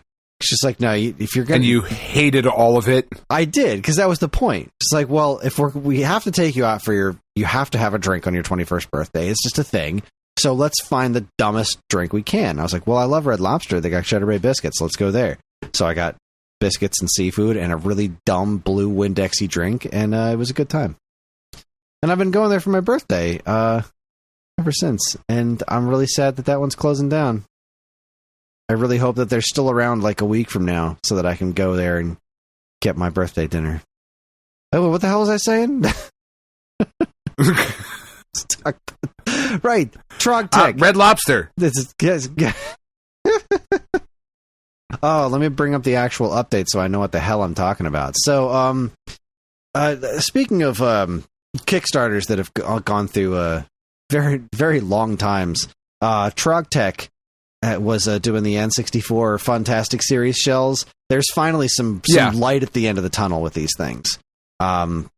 They got pictures from the factory of all the parts, like they're done. They put the shells together, and these pictures are gorgeous.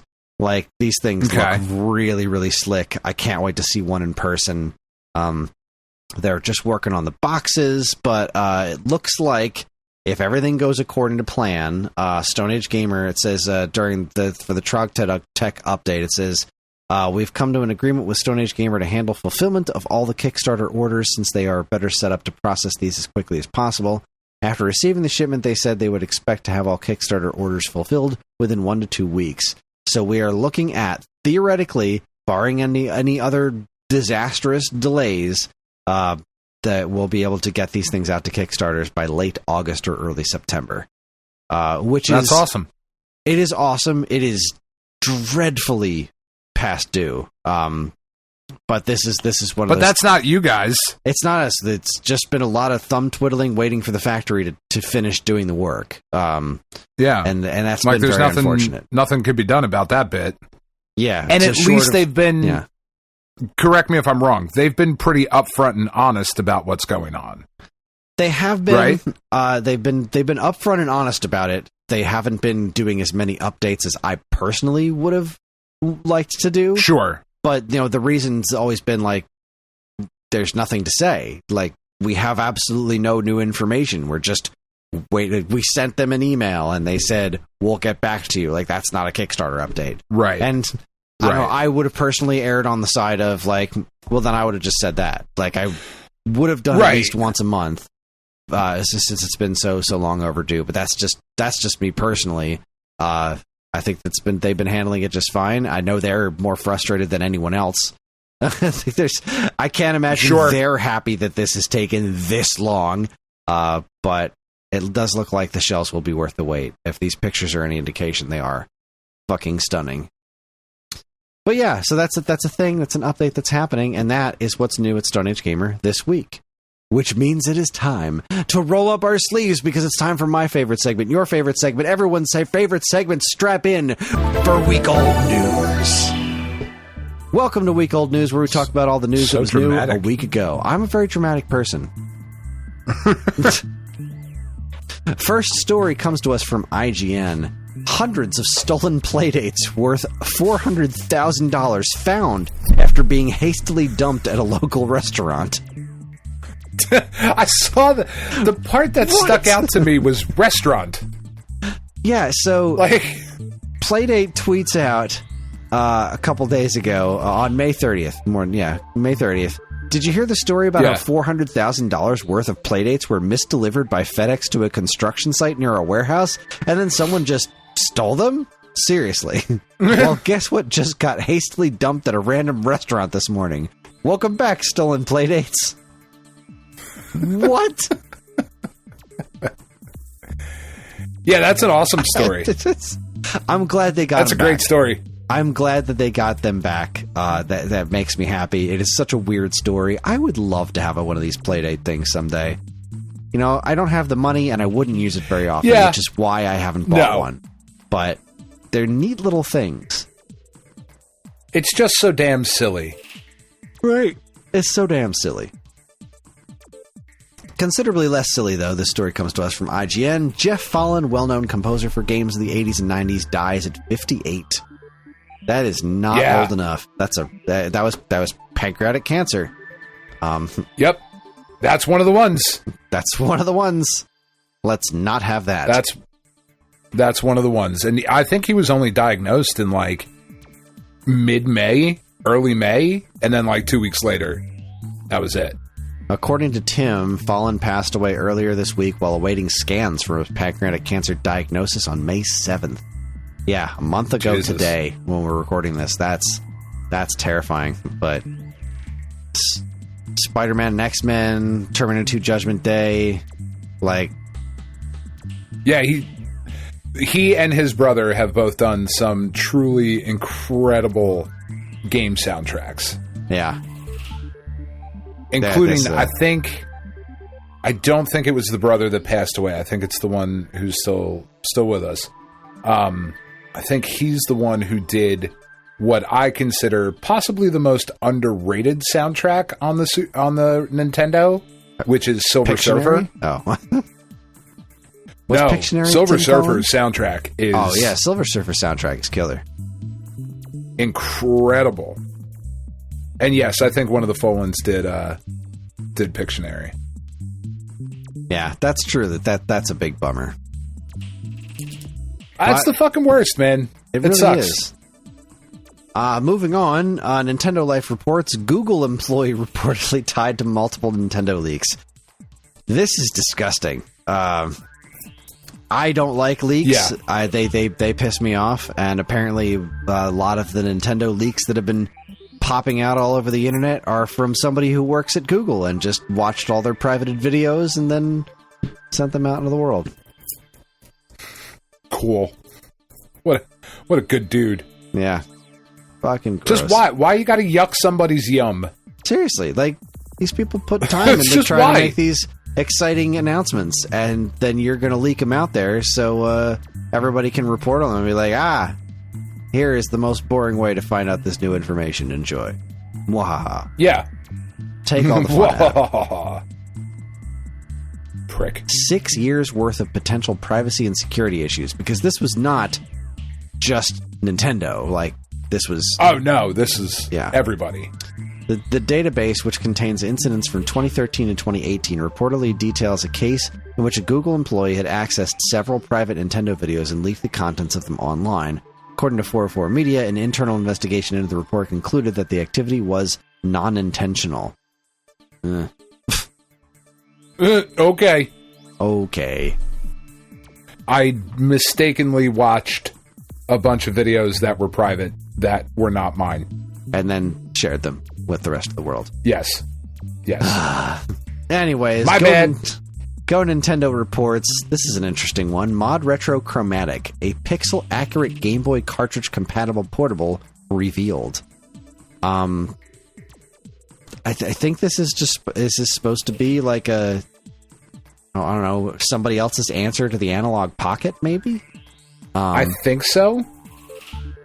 It looks neat. Like the actual physical thing looks neat. Comes in a bunch of different colors. Yeah. It's got the Chromatic features the only pixel-accurate Game Boy cartridge-compatible display. This 160 by 144 pixel 2.5-inch display behind a sapphire screen cover offers unparalleled crispness and accuracy. Game art is shown as the creators originally intended and creates a time machine-like experience. Fascinating. Yeah. Yeah, that's cool. Yeah, keep up the good work. keep doing stuff like that. I'm into it. This one's fun. Pure Xbox reports Metal Slug is getting the Tactics treatment on Xbox later this year. Metal Slug Tactics, which was announced during was it a Game Awards thing from like a couple years ago? 2 years ago? 3 years ago? Something like that. But it was coming to like PC and Switch. Now it's also coming to Xbox and PlayStation platforms. So, hooray! I'm glad this game isn't actually dead, because I know when this originally was announced, there was a lot of folks that were pretty excited about it. Yeah, I remember, because I think that was the year that got announced, and like, I think that was when Advance Wars Reboot Camp and the Front Mission stuff. Like, I think we were talking about how like, like if you're into tactics games, this is shaping up to be pretty banger shit. No. Well, yeah, I'm just glad it's finally coming. I'm glad it's not dead to the world, and we're going to see the game. Moving on, IGN reports Just Cause developer Avalanche shuttering 2 studios and laying off 50 workers. So here's yet another week where we have to report about studio closures. Wonderful.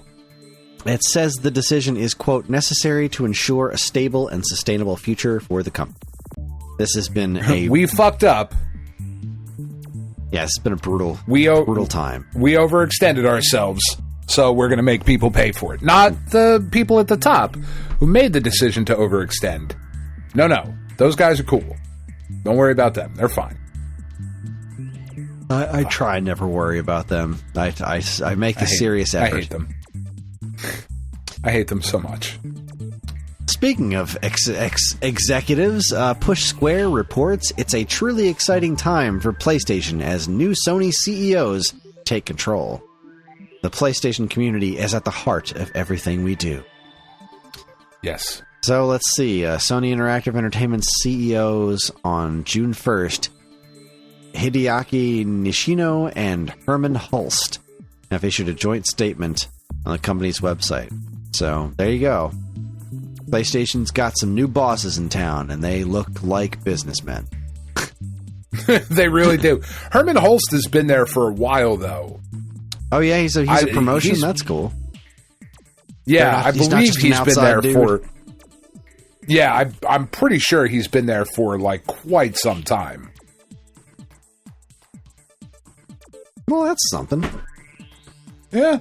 Well, it says the new CEOs will be approaching the business from a relatively fresh perspective. I don't know. I'd like to see some good stuff come out of PlayStation. I know this is their most profitable generation, but it's also been their most boring to me. Yeah. Except for a story that we'll get to later. But next up, Pure Xbox reports original S-model Xbox controller returns for Series S and X this August. This one took me way too long to get the joke.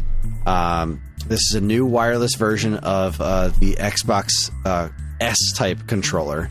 It is called the Duchess. Instead of the Duke? Instead of the Duke. It took me like a couple minutes to get that. It's like, the Duchess, that's a weird name. Oh, the other one's the Duke. Cool. Okay. Wonderful. Let's moving on. The S-Type is a pretty decent controller, so... it is. I like cool. that controller quite a bit. Yeah, I had some good times with it. Honestly. Although, I don't know the last time you picked up one of those controllers, but Xbox controller cables are disintegrating. The plastic on the cables are just... Every single one of mine is just a sticky, disintegrating mess. Huh. Because they use cheap That's plastic gross. for the cables. Yeah, it is gross. Which shouldn't surprise us, considering, the boxes the original Xbox came in weren't, even strong enough to hold the Xbox console. That is fair. Yeah. That is fair. Kotaku reports, following Fallout, Amazon Prime announces Yakuza TV series. Like a Dragon. That's pretty cool. Yeah. It seems like a brand fit for a TV adaptation. And the Fallout show was really good. So... I gotta get to that one, too. Yeah, you do. That was a great show. I've never experienced any interest in the Like a Dragon series, but I never really experienced any interest in Fallout. I was going to say, either. it's about the same amount of interest you had for Fallout, so... Yeah, exactly. So, what the hell? I'll give it a go. Let's see what it looks like. I will watch the trailer and make my decision from there. But, yeah all right. Let's keep this trend up of good video game adaptations to TV and or movies. I'm into it. Moving on. Retro RGB. Retro RGB posts Rodland official re-release. I can't say I'm familiar with Rodland. I don't know what that is at all. It's a Famicom game, and it's getting a release for NES and Game Boy. Let's see. Retro RGB is not super confident, it seems, that these are going to be built extremely well. But it's some sort of old Jalico game. It looks neat. I watched the trailer. It looks like a Famicom game. The trailer is the resolution in the trailer is awful. I don't know who put this trailer together. I think it's Retrobit. But yeah, you watch the trailer. It's just the game looks pretty cool, but the actual footage looks awful. I'm not sure what's up with that, especially because it's you get this weird low resolution stuff, and then all the words on the screen are really high resolution. So the whole trailer is just incredibly jarring with all these weird resolutions. That's weird. Yeah, it's weird. It's weird. But not nearly as weird as this next one. Kotaku reports IKEA is hiring people to serve digital meatballs in its Roblox store. I read this story and I still don't understand it.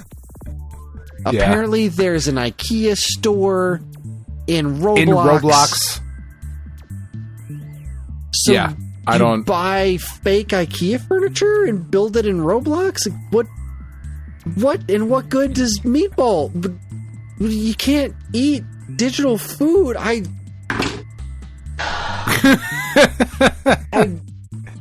My head hurts, Dan. Just thinking these words. I don't know. I'm not entirely sure either, Chris. I'm not entirely sure. I swear to God, I don't think this is because I'm old. I think this is just stupid. I don't think it's... I'm old and out of touch about a lot of things. I feel like this is just stupid. It's not intelligent, no. I don't know. I don't get Roblox. I don't get any of it. It's fine. I'm moving on. I don't want to talk about this anymore. I know. Oh God! Oh, this one. Right, out of the frying pan into the fire. This fucking story. Kotaku reports Call of Duty's quote unquote trans bullets are the latest right wing conspiracy rage bait. I saw that. Yeah, it's fucking great. So there's apparently one combination of guns and ammo that you can put together that will and we're not even sure this is an intentional thing, but the bullets can be emblazoned with the colors of the trans flag.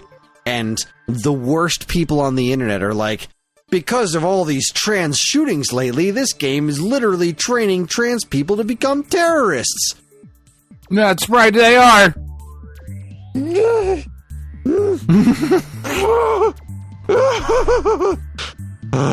And this is why I need to get off the internet. I don't have the words for the sheer quantity of stupid. No, it's real fucking dumb. It's real It dumb. really is. What I fail to understand, and we'll talk about this later when we get to some of the conferences and stuff that happened. But like, here's ultimately the part I don't get. It's not for you. If somebody who's trans wants to play that game and they want to use these trans bullets, which is like, but whatever, it's not for you. So just don't. Yeah, it's There you Call go. of Duty. It's Bro Dude War Simulator. What? You don't need to pay attention to this. You just don't. You just don't. You just It's don't. fine. I don't see you guys out there like getting fucking angry at like unpacking. Like, oh, fucking woke video game media is trying to get men to fold their clothes. Fucking unpack their houses. We all know that's a bitch's job. Like, just stop. It's just not for you. That's all right. Not everything's for you. It's fine. Move on with your day. Next up, we have from Push Square reports showing a trailer at Geoff Keighley's Summer Game Fest reportedly costs $250,000 for 1 minute. Yeah, it tracks. Yeah, so I never really thought about the expense of, like, what does it take to get your game in these showcases? And, like, do people vie to get them into the showcases? Or is it just like, hey, these are the games we want to promote, let's work on partnering together and we all make money?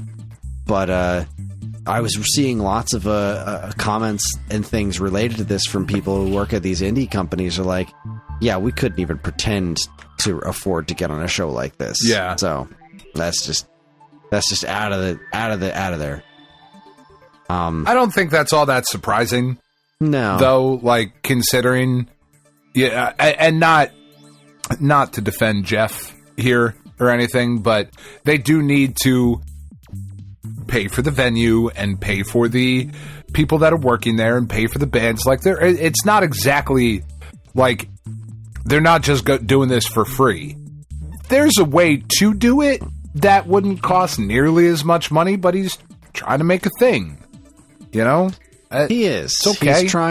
He's trying to gleefully dance on the corpse of E3 to make a thing. And that costs money. But in the same token, Day of the Devs, the indie shit that they show right after Summer Games Fest, is completely free. Indeed. So, like, okay, you weren't on Summer Games Fest, but that's not where the indie games are shown. Like, I'm not sure I'm not sure there's a thing there. Yeah. Other than I just, like, it costs money. Like, but yeah, of course it does. It's an expensive thing. Things do indeed cost money, says shocked sure do. human. Next up we have from Time Extension reporting Alien Abduction is a new Atari 2600 cart from Activision Legends. Audacity Games. The audacity. Several years ago, Audacity Games popped up of, like, Gary Kitchen and a handful of other ex-Activision devs to make new Atari games, and they made Circus Convoy, which is apparently a really cool game, and they're like, and here's a couple other ones that are coming soon, and that was years ago. Yeah. But we're finally getting another one, and it looks pretty neat, as far as Atari games go. Alien Abduction. So that's cool. That's pretty awesome. Yeah. This is from John Van Ryzen, who did Hero for the 2600, which is one of those, like, really great late Activision 2600 games. So it's pretty cool. Yeah. Clearly, you have a lot to say on the subject. So. Sorry, it's a new Atari game. Sorry.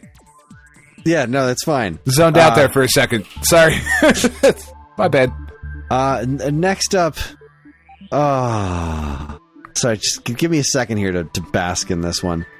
Okay.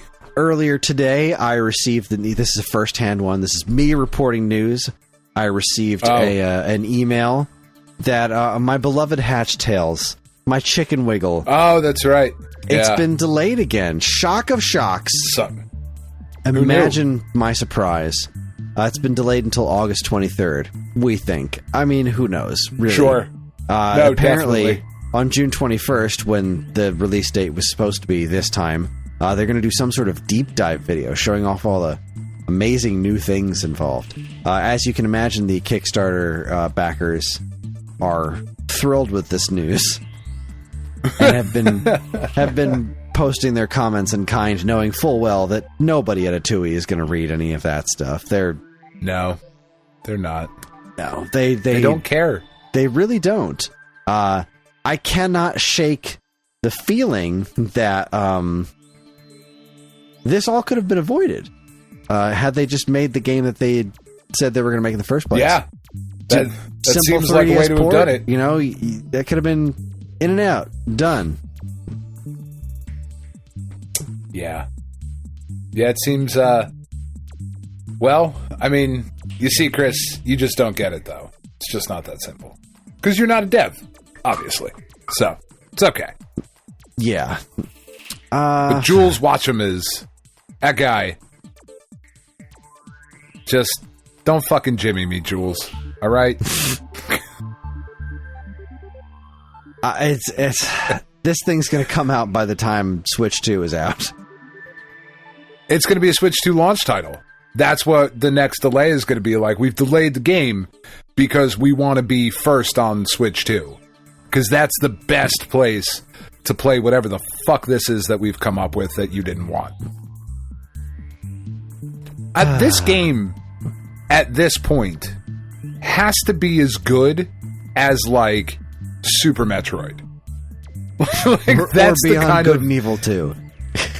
Yeah, like, that's the kind of ill will that has been built up behind this just continuous fucking goalpost moving and rug pulling. It's just a very odd way to go about things. But, I mean, obviously, they haven't been working on this game this whole time. Like, they didn't do shit with this game. And they're trying to make it seem like it's gone through all this tumultuous development, but, like, you took the money, you got bored of this project, which you clearly didn't want to do in the first place. You spent the money on making other games, saying, yeah, I'll finish this one at some point. Ooh, what if I did something fancier? And then you just keep building up the expectations, like, oh, no, we've been working on it. We've been changing stuff. We've been building all this stuff in the back. Yeah, it's going to be great. It's going to be amazing. And they keep showing off these things like, oh, now you've got a silhouette level? That was neat in Donkey Kong Country Tropical Freeze a fucking decade ago. Like, wow, you're really innovating here, guys. He's got a grappling hook. Well, shit. Sign me the fuck up. This was well worth the wait. Yeah, that's frustrating. That's very annoying. Yeah, and you know, I'm enjoying reading through the old comment sections. You know, all the people that are like, "This is ridiculous," and there are definitely folks that are saying things like, "This was always meant to be a scam." It's like, I don't think this was ever meant to be a scam. I, honest to God, I don't think so. He was so angry that the 3DS sales didn't go through the roof like he expected them to, and then he decided, well, all right, that's what everyone says. They would have bought this if it was on the Switch, so that's what I'll do, but you're going to pay for it up front. And then he got the money and was just like, shit, I don't actually want to do this. I guess I just fucking won't. Yeah, that's weird. And finally... Oh, no, we do that shit all the time. We're not talking about this fucking Super Mario Brothers cartoon I watched, so... True, but we're going to. We're going to. That's going to happen. Hey, August 23rd. Why? Because we already did the work. We watched the show. I watched it earlier today, like a fucking jackass. I tried to get it to load up on the too. I tried to get it to load up on the Plex, but there was something going wrong with the names, and I couldn't find the episode, and it was taking forever to load. So I went and found a shitty grip of it on YouTube. It was really hard to watch, super resolution. My eyes are killing me. 2 minutes before the end of the episode, I remember, shit, I have this show on DVD. I could have popped in a fucking DVD at any time and watched this in crystal clear clarity, and I didn't, because I'm a jackass.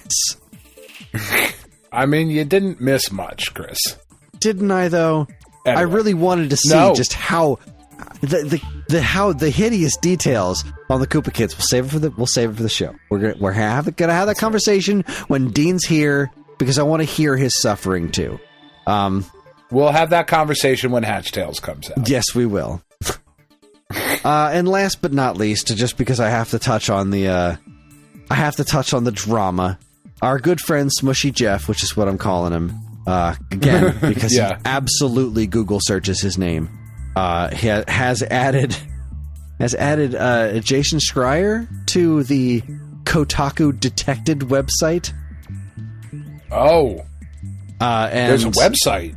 Yeah, that's a thing that he the thing that Smushy Geoff is working on. He created a website called Kotaku Detected. It was based on the whole Sweet Baby Ink Detected or whatever thing to call out people who are not interested in the wokeism, the woke mind virus that's destroying the game industry. So everyone who was connected to Kotaku in any way, shape, or form, who was woke journalism, he's making a list on this website, and that's the trouble.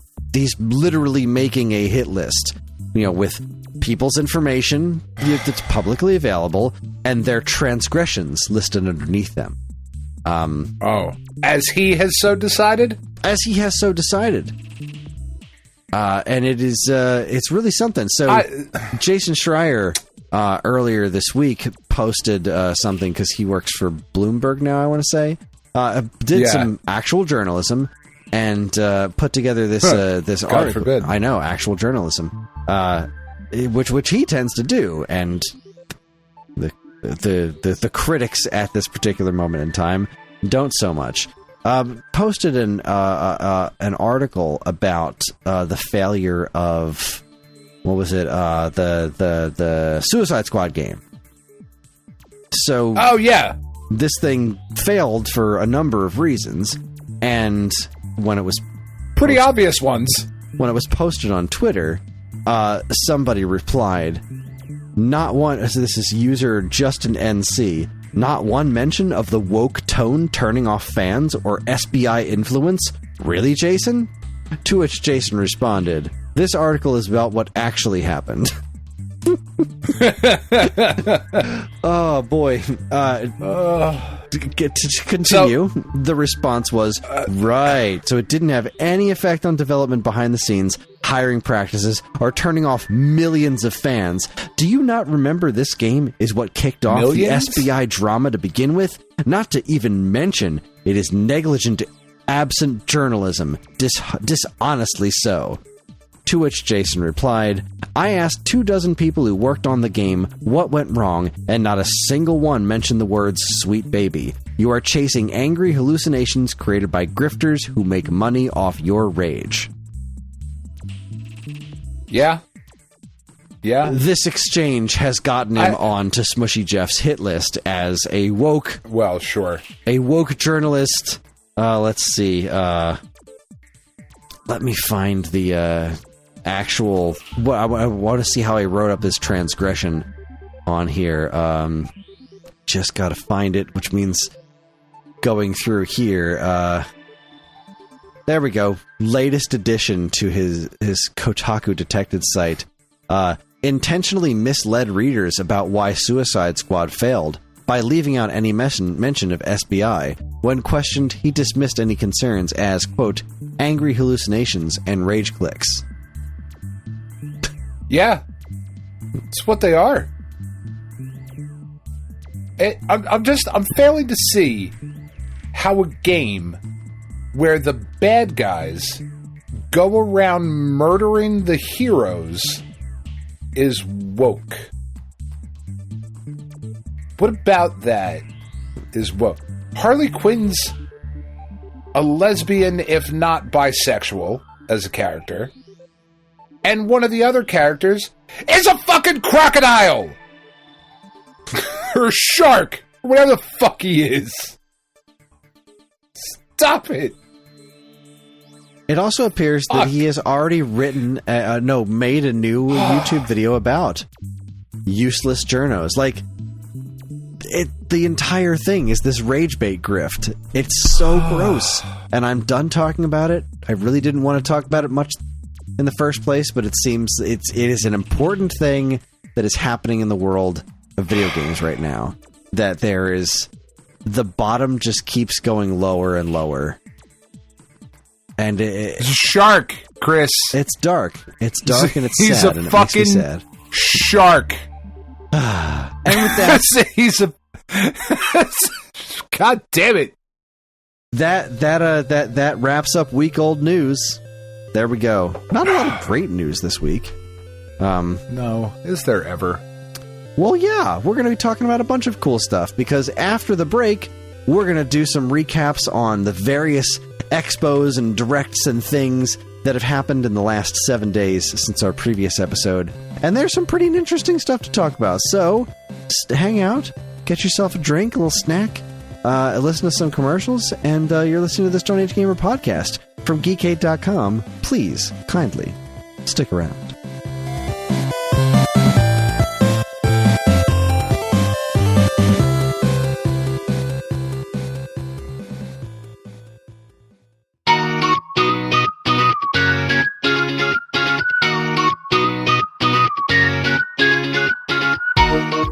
Hello, nerds.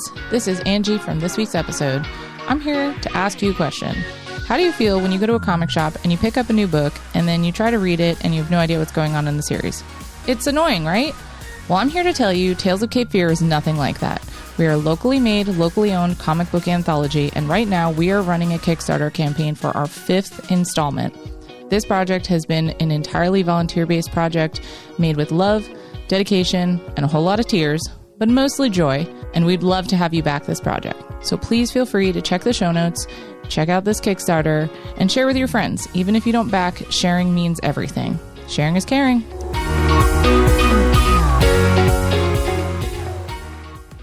Do you enjoy the Stone Age Gamer podcast and other shows on the Geekade Podcast Network? Do you wish you could listen to them sooner than the regular unwashed masses?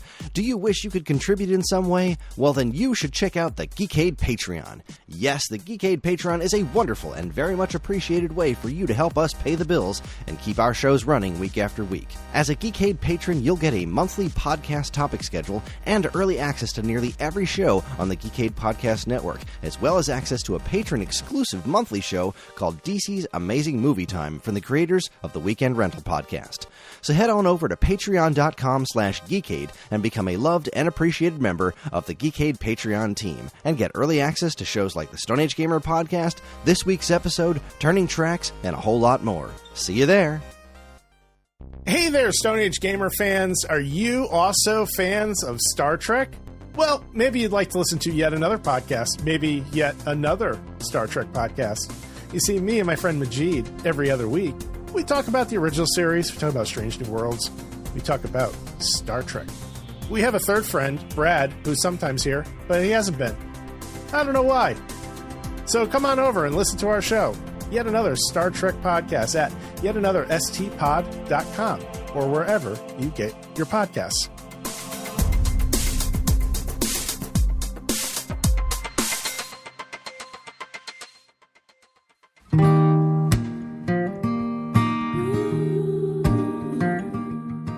We are Safe at Home, the leading dog rescue in the heart of New Jersey. Are you searching for a loyal companion, a dog that will bring love and joy to your home? Look no further than Safe at Home. At Safe at Home, we believe in giving every dog a second chance. We rescue, rehabilitate, and find loving forever homes for dogs in need, right here in the Garden State. Our dogs are ready to make a lasting impact on your life. Each one has a unique story, a wagging tail, and an incredible capacity for love. When you adopt from Safe at Home, you're not just gaining a pet, you're becoming a part of our family. Our dedicated team ensures a seamless adoption process, providing ongoing support and guidance. With New Jersey's beautiful parks, beaches, and trails, you and your new furry friend will have endless opportunities for adventures and cherished memories. Safe at Home relies on the support of compassionate individuals like you. Your donations and volunteer work enable us to continue saving lives and finding forever homes for these amazing dogs. Join us in creating a safer, happier community for dogs in New Jersey. Together we can make a difference and give every dog the chance to feel safe at home. Visit our website or call us now to learn about how you can be a part of the Safe at Home mission. Safe at Home, because every dog deserves to be loved and protected. www.safeathomerescue.org.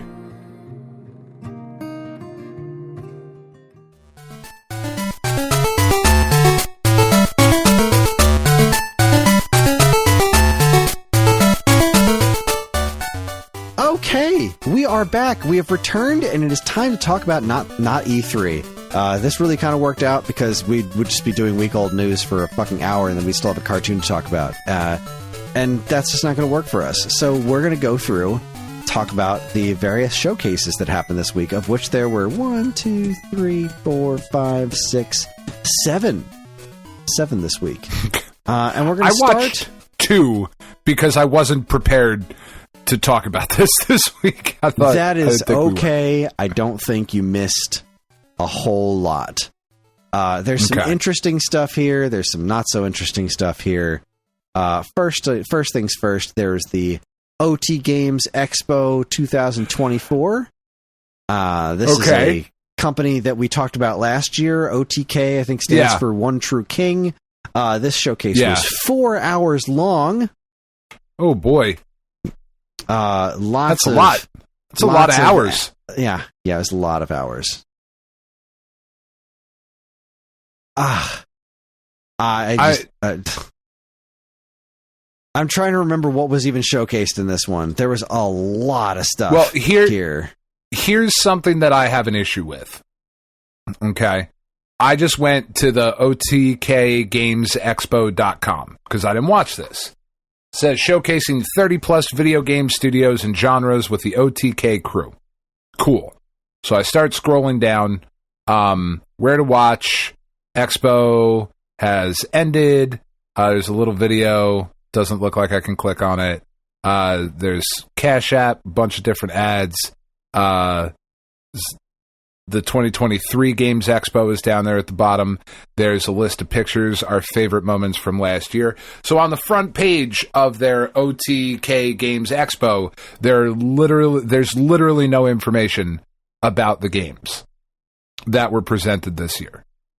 And then, nope, nothing over here.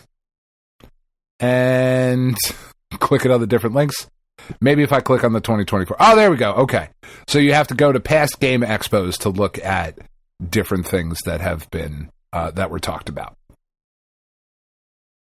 I think this is, I'm trying to find the stream that I watched because I went through and timestamped it. Okay. Because I think it was this one that was just like, there were absolutely no timestamps for any of it. And it just seemed like this is impossible for anyone to get through. So I'll do it. I got to watch this shit anyway. So it wasn't the Guerrilla Collective one. Now I'm trying to find it. Yeah, okay. So let's see. Which... yeah, it's the IGN Games one. So where is... I went through. I put in the comment. There it is. I timestamped every one of them, and it seems to have gotten a handful of likes. So I guess you're welcome, people of the world. Yeah, this was the. Which one was I looking at? This is just. Oh, so this is the. I was looking at the IGN one, not the IGN Games one. So the IGN Games one is the one that I timestamped. So I went through this whole thing. This was I don't know, vaguely endearing from time to time, but it was mostly cringy. Like it was very, very, yeah, cringy is kind of the only word I can think of for it. It was just kind of like, here's a bunch of folks saying yo and wearing blazers over t-shirts and stuff. Like, really just the whole thing was just here's what we thought E3 was years ago, like the worst of E3. Right. tagged together with like, really, you're going to put this whole thing together with all these games and not timestamp any of them. It was it's a little really weird. annoying watching things and being like, okay, wait, which game is this again? What's this game called? I forget what this game is called because it just wasn't well organized. It was a poorly put together show all in all. And I can say that because other shows were very much not that. But there was a couple of games that I thought seemed fairly interesting in here. Something called Big Boy Boxing that like had legally distinct King Hippo in it. You don't get to see any gameplay at all, which was kind of obnoxious. Yeah. Splody looked kind of interesting. Splody is a little 2D, indie game side scroller thing where you, not Splode. entirely unfamiliar to like the concept of Splosion Man, but yeah, it looked kind of neat. I was a big fan of what was it? Screenbound looked really cool. This actually got shown off. I saw that today. It was in Day of the Devs. Yeah, that got showed off again in Day of the Devs in more detail. But it was shown off here first. This is a really interesting concept. It's like a first-person game, but you're seeing it through a 2D game from someone holding a Game Boy in front of the camera. It's really neat. I'm very curious about this. Yeah, that looks kind of dope. Hope it comes to consoles and I can futz around with it. There was also one of these bird games, Just Crow Things. I just watched a little. There's clips on the website. I clicked on that one. That one looks pretty cool. Yeah, this is from the people who did Unbound Creations. They did a game called Rain on My Parade, which has been on my Switch wish list for a little while now. It just looks I really remember you talking interesting. about that. Yeah, and so this new game from that company, and it looks ridiculous. That's kind of neat. That is just about all that really stuck out to me off the top of my head. This Rah Rah Boom looks pretty interesting. Fast-paced 4-player co-op beat 'em up following a team of ninja cheerleaders from space. Right. That looks pretty cool. I liked the concept. I can't say I was all that into the visuals. Like, it just, I don't know. It doesn't seem like it moves very well. But, we'll see. Oh, this Akatori thing looks kind of cool. The Metroidvania with the girl with the staff. Oh, right. Some of the, like, staff tricks look pretty cool to, like, move around the level. I don't know. That looks kind of neat. There's a lot 4 to hours take is in too here. fucking much. Yeah, there's a lot. Who's watching that? It took me a while obviously, I didn't watch the whole thing. I skipped through most of it. Like, I was just scrubbing it. It took me about an hour to get all those timestamps put together. Yeah. I don't know. This is one of those things like, what is OTK? Like, who are these people? They don't cross into my life at all until E3 time rolls around, until Summer Games rolls around. And then we never think about them again. Never think about them again.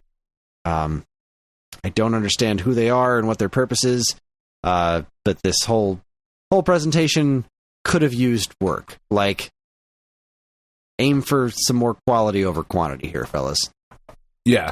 I did like this dev for hire thing. That was kind of a neat thing that they did in the middle of it, around the 2 hours and 15 minutes mark. They did this segment called Dev for Hire, because they were acknowledging that a lot of developers have been going on hard times because of all the closures, and so they highlighted a handful of developers that are currently looking for work. And that's pretty cool. Gave their resumes during the show, and that's pretty cool. I like that. Good on you. Yeah, nice work. So OTK, not my favorite. It was certainly a thing that happened. There was a couple of interesting things in there, but didn't really knock the old socks off. So, next up we have the Guerrilla Collective on June 6th. This is another one of those things that happens every year. Yeah. And let me see. I didn't take any specific notes on this one. I feel like this was actually a part of Summer Games Fest at this point. This was a bit more I think it is. A professional dealie here. We got Yuka Replayly. Fuck you, Play That's Mike. a good name. It's a terrible name, and I love it. just fuck you so much for that, Yuka Replayly. How dare you? It's just crazy to me that game's old enough to be getting a remaster, but here we are. Yeah. What was Deathbound? Nope. Yeah, party-based Souls-like. I'm out. Volgar the Viking 2 looked pretty cool. I was unfamiliar with the first Volgar the Viking. I didn't even realize that was a thing, but this game looked pretty sick. Yeah. I would give that a try. Is that okay? A lot of these look to be just PC currently. Yeah, currently. I think that is really primarily what this whole situation was. I don't really understand the game, but I love the name. What was it? Knights in Tight Spaces. That's pretty good. It's a bunch of knights fighting in tight quarters. Okay, but it's like a card-based thing. It's weird, but I like the concept of this one. Definitely not a game that I would play, but certainly seems like a thing. SteamWorld Heist 2 got some new information. The fucking lunatics, the absolute unhinged, crazy people at Night Dive Studio just keep looking at the 3DO library and be like, you know what? Let's do this one again. We could do some more of that. Killing Time Resurrected. Like, oh my god, it looks ridiculous. Because Killing Time is ridiculous. It's freaking first-person shooter 3DO, and they're remastering the thing in high definition. It looks amazing. It looks terrible, but it looks amazing. I love that. I'm so glad the studio exists. Bless your hearts, Night Dive Studios. But after that, we did Toomba Special Edition, which I didn't realize was coming to other platforms. I always thought that Toomba was I always thought Sony had a stake in that. Yeah, like I didn't think it was just like a thing that was made for PlayStation. I thought they had a stake in that. But I guess following... Guess not. Well, you know what? That's just it. Following some other news that happened today, maybe it is, and that's just a thing that's happening. But I've always wanted to play Toomba. I've always heard that it was a pretty fun... That's pretty cool. ...platformer. So, sure. I'm glad this is getting a re-release. This is a Carbon Engine one. It's being published by Limited Run. It's coming to PS4, PS5, Steam, and Switch. So let's see. Let's see what I can learn here. There's little credits here at the bottom. Whoopee Camp Company Limited has the the copyright. Switch the trademark on Nintendo. Blah blah blah. Steam logo. Yeah, this is just talking about the logos. I'm very curious what this boils down to, because I was just recently putting together a list of a Sony IP for a project I'm working on, and Toomba came up as being listed as, a PlayStation property. I'm very curious about the actual ownership of this, but like I said, I always thought it was, but as did I. But hey, it's coming to Switch, which seems like a real great fit for it. That's a place where people play these kinds of games. So, Project Tides. Project Tides is interesting to me. This is the one, I think, from the developer of Slime-san. Okay. Yeah. The Slime-san and Demon Turf. I didn't really like Slime-san. So, this game didn't hold a lot of luster for me, but just looking how far that development studio has come, of how simple looking Slime-san was, and then looking at this, like, that's a really fun evolution to see. They may not make games that appeal to me specifically, but I gotta say, I'm rooting for them as a developer. It's how could you not? That kind of thing is cool to see. What else was interesting from this? There was this ninja game, looked pretty cool. God, there's so many games. There was one thing that I am super interested in that they showed. And that is the Transylvania Adventures of Simon Quest. Oh my god, I'm super into. This game. I've been following this game for a while now. I didn't realize it was coming to Switch. That makes me really happy, because this started as like a remake of Castlevania 2, and then he was just like, "Yeah, fuck it, let's just turn this into my own game." And it is so It is so legally distinct from like Simon's Quest. I love that it's Simon Quest, which I believe was the main character of the Simon's Quest Worlds of Power novel. Yeah, it's just a dude named Simon Quest. Oh my god, the Transylvanian Adventure of Simon Quest. This looks magnificent. I am really into this one. But this is another show where it's like I cannot, and I can't imagine anybody can, pay attention to this many fucking games. Yeah, this is over 70 games. Yeah, 70 fucking games. Like, taking this too far.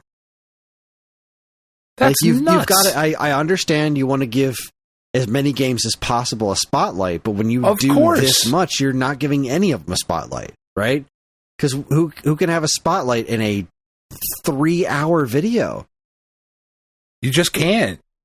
3 hours and you got 3 minutes. Like it's just too fucking much, man. Yeah, and there was other neat stuff in here for sure. Like I remember I flipped that through this whole thing. Yeah, that's looking pretty cool. I can't remember the names made of by anyone. Former Tony Hawk people. And I guess that's another problem. Even if you do watch all of it, how are you supposed to remember what was what? Like Toxic Crusader still looks great. Hooray. Somber Echoes. And that wasn't even the last thing they did. That game looked neat. Somber Echoes. Another Metroidvania. They showed more Anton Blast stuff? They not really. They just showed the animated intro. So no new gameplay or anything like that. They showed up the whole animated intro, which is kind of cool. Frogun Encore. Frogun. Okay. What's special about this? This game isn't that old. I missed this one. Right, Frogun was the one that looked a lot like Croc for PlayStation 1. I know people were rather fond of this game, so here's the sequel to Frogun. Frogun Encore. Okay. All right. Well, as far as the actual presentation goes, it's a lot. I didn't hate the actual presentation. Like the presentation itself was, a couple of folks in between sitting in front of arcade cabinets and saying things. Not really. I didn't get as much of a "Hey, fellow kids" vibe from this one. But yeah, my biggest gripe is it's too long. It's too much. It's too long. It's too much. I know there's so many games to cover, but at a certain point, you've got to limit it. You've got to break this down into something that can be more memorable, and just do it again 6 months from now or something. Like you just cannot there's too many good games. You cannot spotlight everything. And if you're making your presentations this long, it's just never going to work. Like you've made everything that was in here far too forgettable. That is an insane 70 games shown off. Like that's just a fucking bananas amount of games in a 3-hour presentation. Like that's too dang much. This one, on the other hand, apparently happened last year as well, and I didn't know about it. I'm so glad I discovered it because this was a really fun showcase. The Homebrew Games Summer Showcase 2024. Runtime 34 minutes. I can do that. There you go. This was... I thought that I would wind up skipping through this, and I absolutely didn't. They included because there was a lot of games, they included a spreadsheet. There's 120 homebrew games showed off, and they were like, "This is a lot. Here's a spreadsheet. Here's a spreadsheet with all the different all the games in the order that they were in, what platforms they're for." Yeah. Here's what happened. I started watching it, and I couldn't stop. They go by at a relatively quick clip. Every single one of the games is introduced, and then in the top corner, for the entire time the trailer's happening, it says what the name is and what platform it's for, so you never forget what it is you're looking Genius. at. That information's always there. Exactly. Genius. And it's 34 minutes, so it goes by at a pretty quick clip, and I was so entertained, I couldn't stop. there was no point that I was like, all right, I can skip this, because the trailers are all short enough where it's like, all right, we'll move on. Here's what I'll say about this. The NES and Game Boy Color stuff in particular, I was so impressed by. I cannot believe the visuals people are getting out of the NES these days.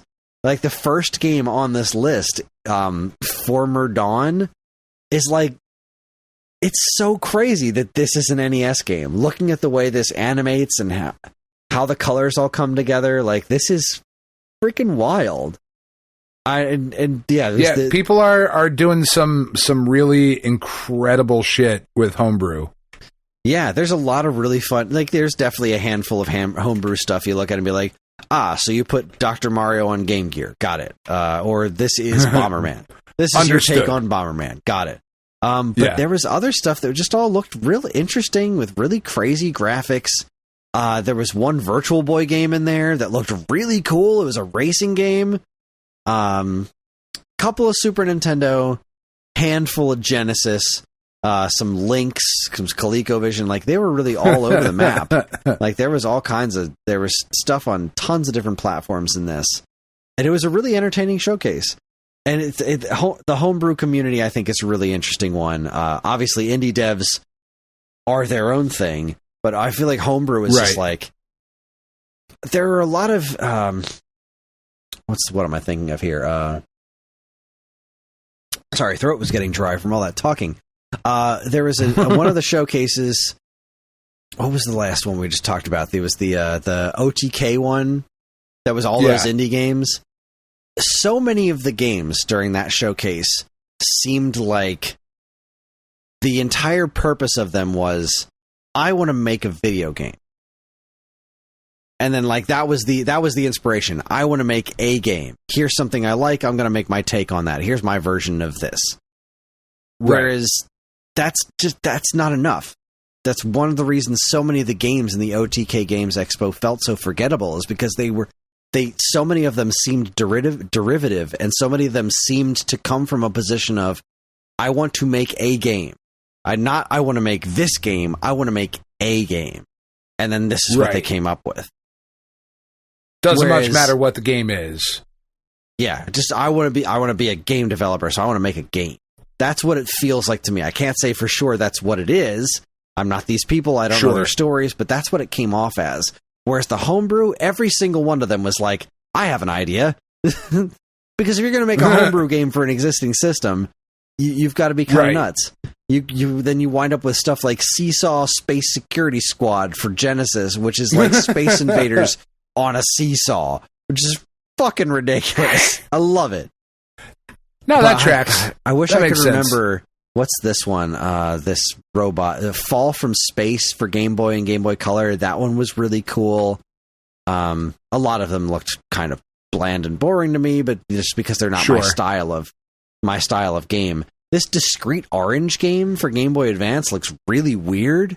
Like, at first I thought it was like, why is he moving like that? Oh, that's the actual gameplay is built around the fact that he moves like that. Like, you move because he's discrete 3 tiles at a time, and so you have to like kind of plan ahead on how you're going to get into these different areas because you don't have like a specific attack or anything. It's weird. It's a weird game.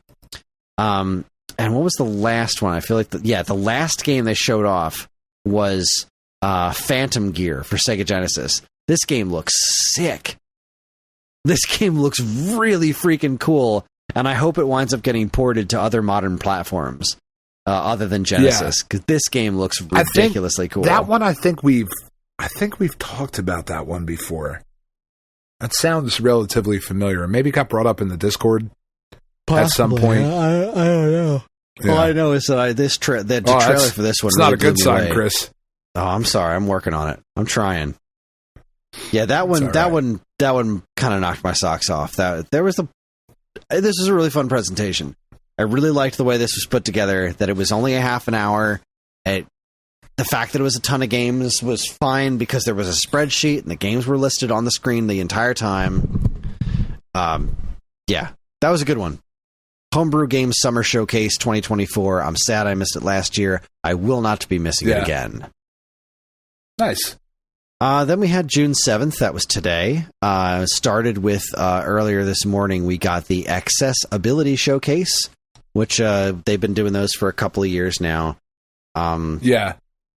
Not there. There's usually never any games in there that I'm like, wow, that looks super cool. I want to try that one out. What I find so fascinating about this is, number one, it's not aimed at me. This is aimed at people who are looking for games that with accessibility functions, like games made by disabled gamers, or just disabled developers, or you're just looking for the latest in what are the new accessibility things we're adding to games that other people can add to. I just find it to be bunch a fascinating of woke showcase. bullshit, Chris. Sorry. According to the comments. Yeah. Sorry. No, you're not sorry. How dare you? I'm accurate, which is the sad part. Yeah. But yeah, it's it looks like it did pretty well. It got 4,500 views, which seems pretty solid. Yeah, that's awesome. There was one game in here that I did think was utterly fascinating. Let me find it real quick. All right, this was called Periphery. So this game is a first-person Metroidvania that is designed to be able to be played only by listening to it. Like, That's wild. Right? That's crazy to me. The visuals of it are extremely minimalistic. It's just like a bunch of dots, but you can tell what the landscape is. But apparently, everything you do in the game, you should be able to do just by, like, if you're completely blind, you can play this game, which I find fascinating. That's awesome. This is a really, really interesting concept for a game. So, yeah, there wasn't anything else in this showcase that I looked at and said, yeah, that's the game. That's the next one for me. That was the one that really stood out to me. But other than that, it was a fascinating watch just because of all the, this is how technology has advanced in the world of accessibility issues. Yeah. That's really awesome, though. Yeah, I like the showcase exists. Laura Kate Dale, the host, she said that they were going to try to do a winter one as well, just to kind of see if doing 2 of them a year is sustainable. And honestly, I hope it is, because I think this stuff is important. It's not important for me right now, but, as somebody who loves relying on that old rewind button on Nintendo Switch Online, I imagine 10, 20 years from now, this stuff is going to matter to me. So, yeah. I'm glad that it's out there, because gaming should be for everyone. All right, time for the big beefy ones. Summer Game Fest, officially the big one. Geoff Keighley's E3 killer is here. Yeah. It was actually a pretty fun show. I enjoyed it. It looked like there were some quite surprising things. Yeah, there were a couple of surprising pieces here, and I'm trying to find the actual. I guess I could look at the GameSpot's version of it, but so there's no like list breakdown of everything, or maybe there is. Maybe somebody's written that up by now.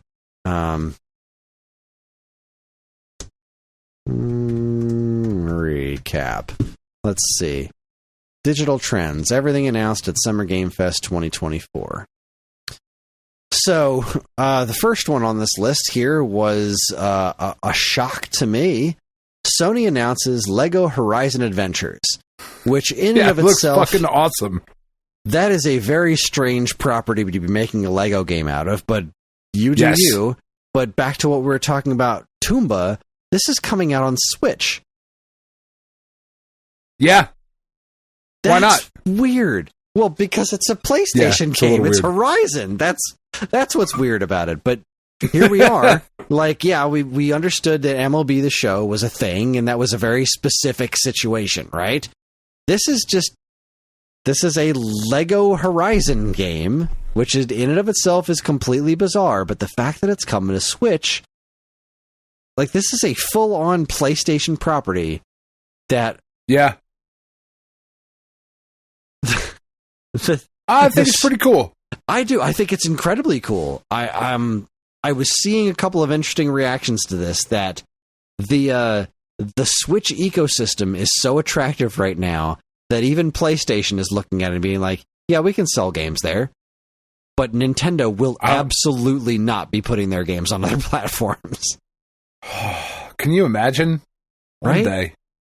But why would they? They don't have any reason to. They're doing so well. Neither does Sony. Sony doesn't have to do it. True. I feel But like they're not? in a because their games are going to sell on Switch. I feel like at this point, Nintendo's games might not sell as well on other platforms. They're just not in that position right fucking now. Breath of the Wild, Tears of the Kingdom would. Metroid Prime 4 would. Super Mario Wonder, probably not as well as you would like a Mario game to sell, but fuck it. Put Mario Kart 8. Get it everywhere. Keep putting that shit out. They play that shit way too close to the vest. Like, they do. I don't know. I have this very strange feeling about the PlayStation ecosystem right now.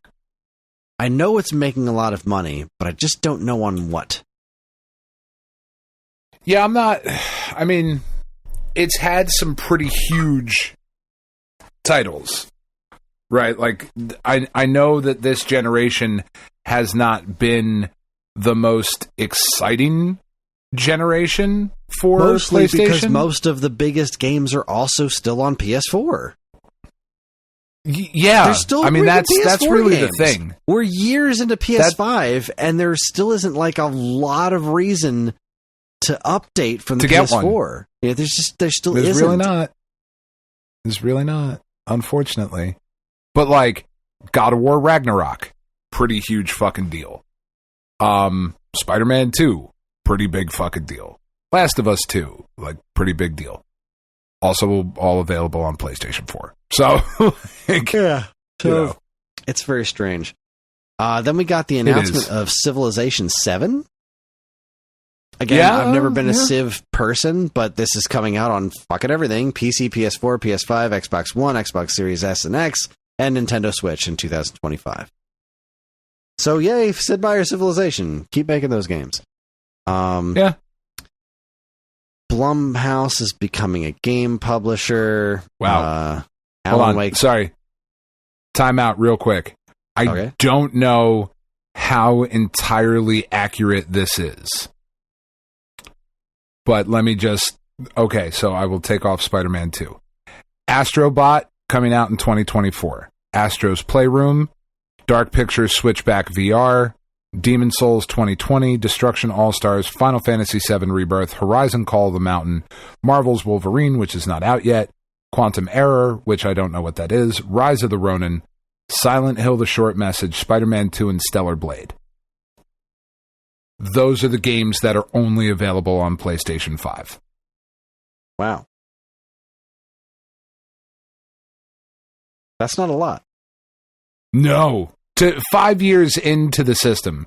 And again, this is from Wikipedia. This might not be entirely accurate, but there's 1, 2, 3, 4, 5, and Rebirth is going other places. 6, 7, 8, 9, 10, 11 games. There are 11 PS5 exclusive games because that's not the only Sony exclusives. Like we just said, they're available on PS4. But yeah, 5 years in, if there's only 5 like big titles that are exclusive, like why, unless you're like me and want to have, the most comfortable way to play it with the processing power and all of that, there's really not a ton of reason to get one yet. Anyway, yeah, no. Moving on. Let's see. Yeah, Blumhouse is becoming a game publisher. Alan Wake 2 DLC and physical version. Valorant is coming to PS5 and Xbox Series S and X. Monster Hunter Wilds. Oh wow! So this is a terrible breakdown because this actually isn't going through everything. It's just they were just like showing a handful of spotlights, and they didn't even pick out the spotlights that I thought were the coolest goddamn things. So let's see. Everything else. No More Room in Hell 2 was announced. Harry Potter Quidditch Champions. Cuff Bus Star Wars Outlaws. Got some new gameplay. Lando Calrissian. Yeah, I saw that. We're gonna get more of that during the Ubisoft show. Blah, blah, blah. Asgard's Wrath 2, Once Human, Warhammer 40K. Oh, God, this was a fun moment. Batman Arkham Shadow. Yeah. Did you see this moment when they announced it during here?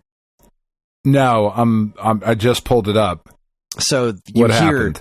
They say Batman Arkham Shadow, the crowd goes nuts, and as soon as they say VR, there's an audible sucked all the air out of the room, like Batman Arkham Shadow is the newest blah blah blah coming to VR. Oh, that's exactly what happened to me. I was like, oh, why? No, stop it. Yeah, was all excited, and then I wasn't. Not gonna lie, you had us in the first half. Yeah, but it's a VR game, so fucking them out. Featuring Rat King. I didn't know there was a DC Rat King. I know there's the Turtles Rat King, but whatever. Yeah, maybe it's the same. There's Street Fighter 6 next to DLC Pass, which looks really cool. There's a very strange looking version of M. Bison. Elena from Street Fighter 3. He's been through some shit. Well, he died in the last game, so yeah. The fact that he's here is interesting. Elena from Street Fighter 3, hooray, but big ones, we're getting Terry Bogard and May, or Mai, however you say that's it. awesome. Oh my god, Terry's going to be in Street Fighter 6. I can't wait. Wait. That's really awesome. I mean, I'm probably not going to play it because I'm so out of that, but I love watching competitive Street Fighter, and I cannot wait to see some Terry Bogard competitive Street Fighter happen. I'm so into it. Yeah, that'll be dope. Fatal Fury, speaking of which, Fatal Fury City of the Wolves. It's had a new trailer and a 2025 release window. Some cool stuff. This one looks fucking... I've been saying for years, even way back in the 90s, that Power Rangers always should have had a Ninja Turtles arcade game style beat 'em up. That always should have been a thing, and it has always been confusing to me why that never happened. I am not a Power Rangers fan at all, but it just seems like the most perfect property, right? Especially the original Mighty Morphin Power Rangers, because they had those generic putty villains. There's your foot soldiers. Yeah. Like, it is so tailor-made for it. And they're finally making it. Digital Eclipse is making Power Rangers, Mighty Morphin Power Rangers Rita's Rewind. And it looks so good. It really does. So good. It looks really awesome. There's some really interesting, like, 3D sections. Yeah, like, because it's not just There's going to be something with a Megazord at some point. The Megazord looks like there's their first-person boxing matches or something when you're in the Megazord. Yeah. There's the racing segments that look like old Sega arcade games like Outrun and stuff. Holy crap. This blew me away. I was like, this is the coolest damn thing. I cannot wait for this to come out. We are truly in colorful, cartoony, beat-em-up renaissance right now. We really are. Like, between that and Toxic Avengers, like, what else? Exactly. What else do we really need? There's the G.I. Joe one, too. Oh, yeah. I forgot about that one entirely. And they all look great. That's the other one we need. Yeah. There it is. This was one of my favorite announcements. Among Us developer Inner Sloth announced that it's an indie game funding program called Outer Sloth, where they're using their success from Among Us. Great. Right. Fantastic name. But, like, they hit it big with Among Us, and so they're using that money to help other indie developers get the same chance that Among Us got. That's awesome. I was smiling ear to ear. I was like, holy shit, that is a wonderful thing. Because during this show, there was some like lighthearted lip service to the like earlier on in the show. Geoff Keighley is like, it's been a bad, the tumultuous times for the game industry. It's a lot of studio closures. It's really bad times, but we're here for the awesome stuff. Games, AAA developers, money. Blah blah blah. Wow, that was pretty fucking shallow, dude. But then these guys come up on stage, and they're just these wonderfully humble people that are like, we were lucky. This worked out great for us. We're very fortunate, and we're going to pass on that to other people. and that's great. That's really, really awesome. Like, legitimately, that doesn't happen often enough. Yeah. That's fucking great. Yeah, fucking great. And then they showed off the Among Us animated series, which I still don't really understand what that show's going to be like. What is the show actually going to be, is my question. I guess it looks neat. Geoff Keighley came out with, like, was after this trailer, this next one was done, Sonic X Shadow Generations. It's like his response to it was like the least heartening thing ever. Just like, yeah, what a year for Shadow. Anyway, moving on. Like, you can tell this guy does not give a shit about Sonic the Hedgehog.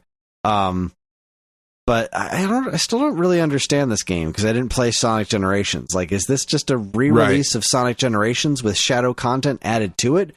Or is it a whole new game? I don't know. I don't know. I don't know. I'm not going to know.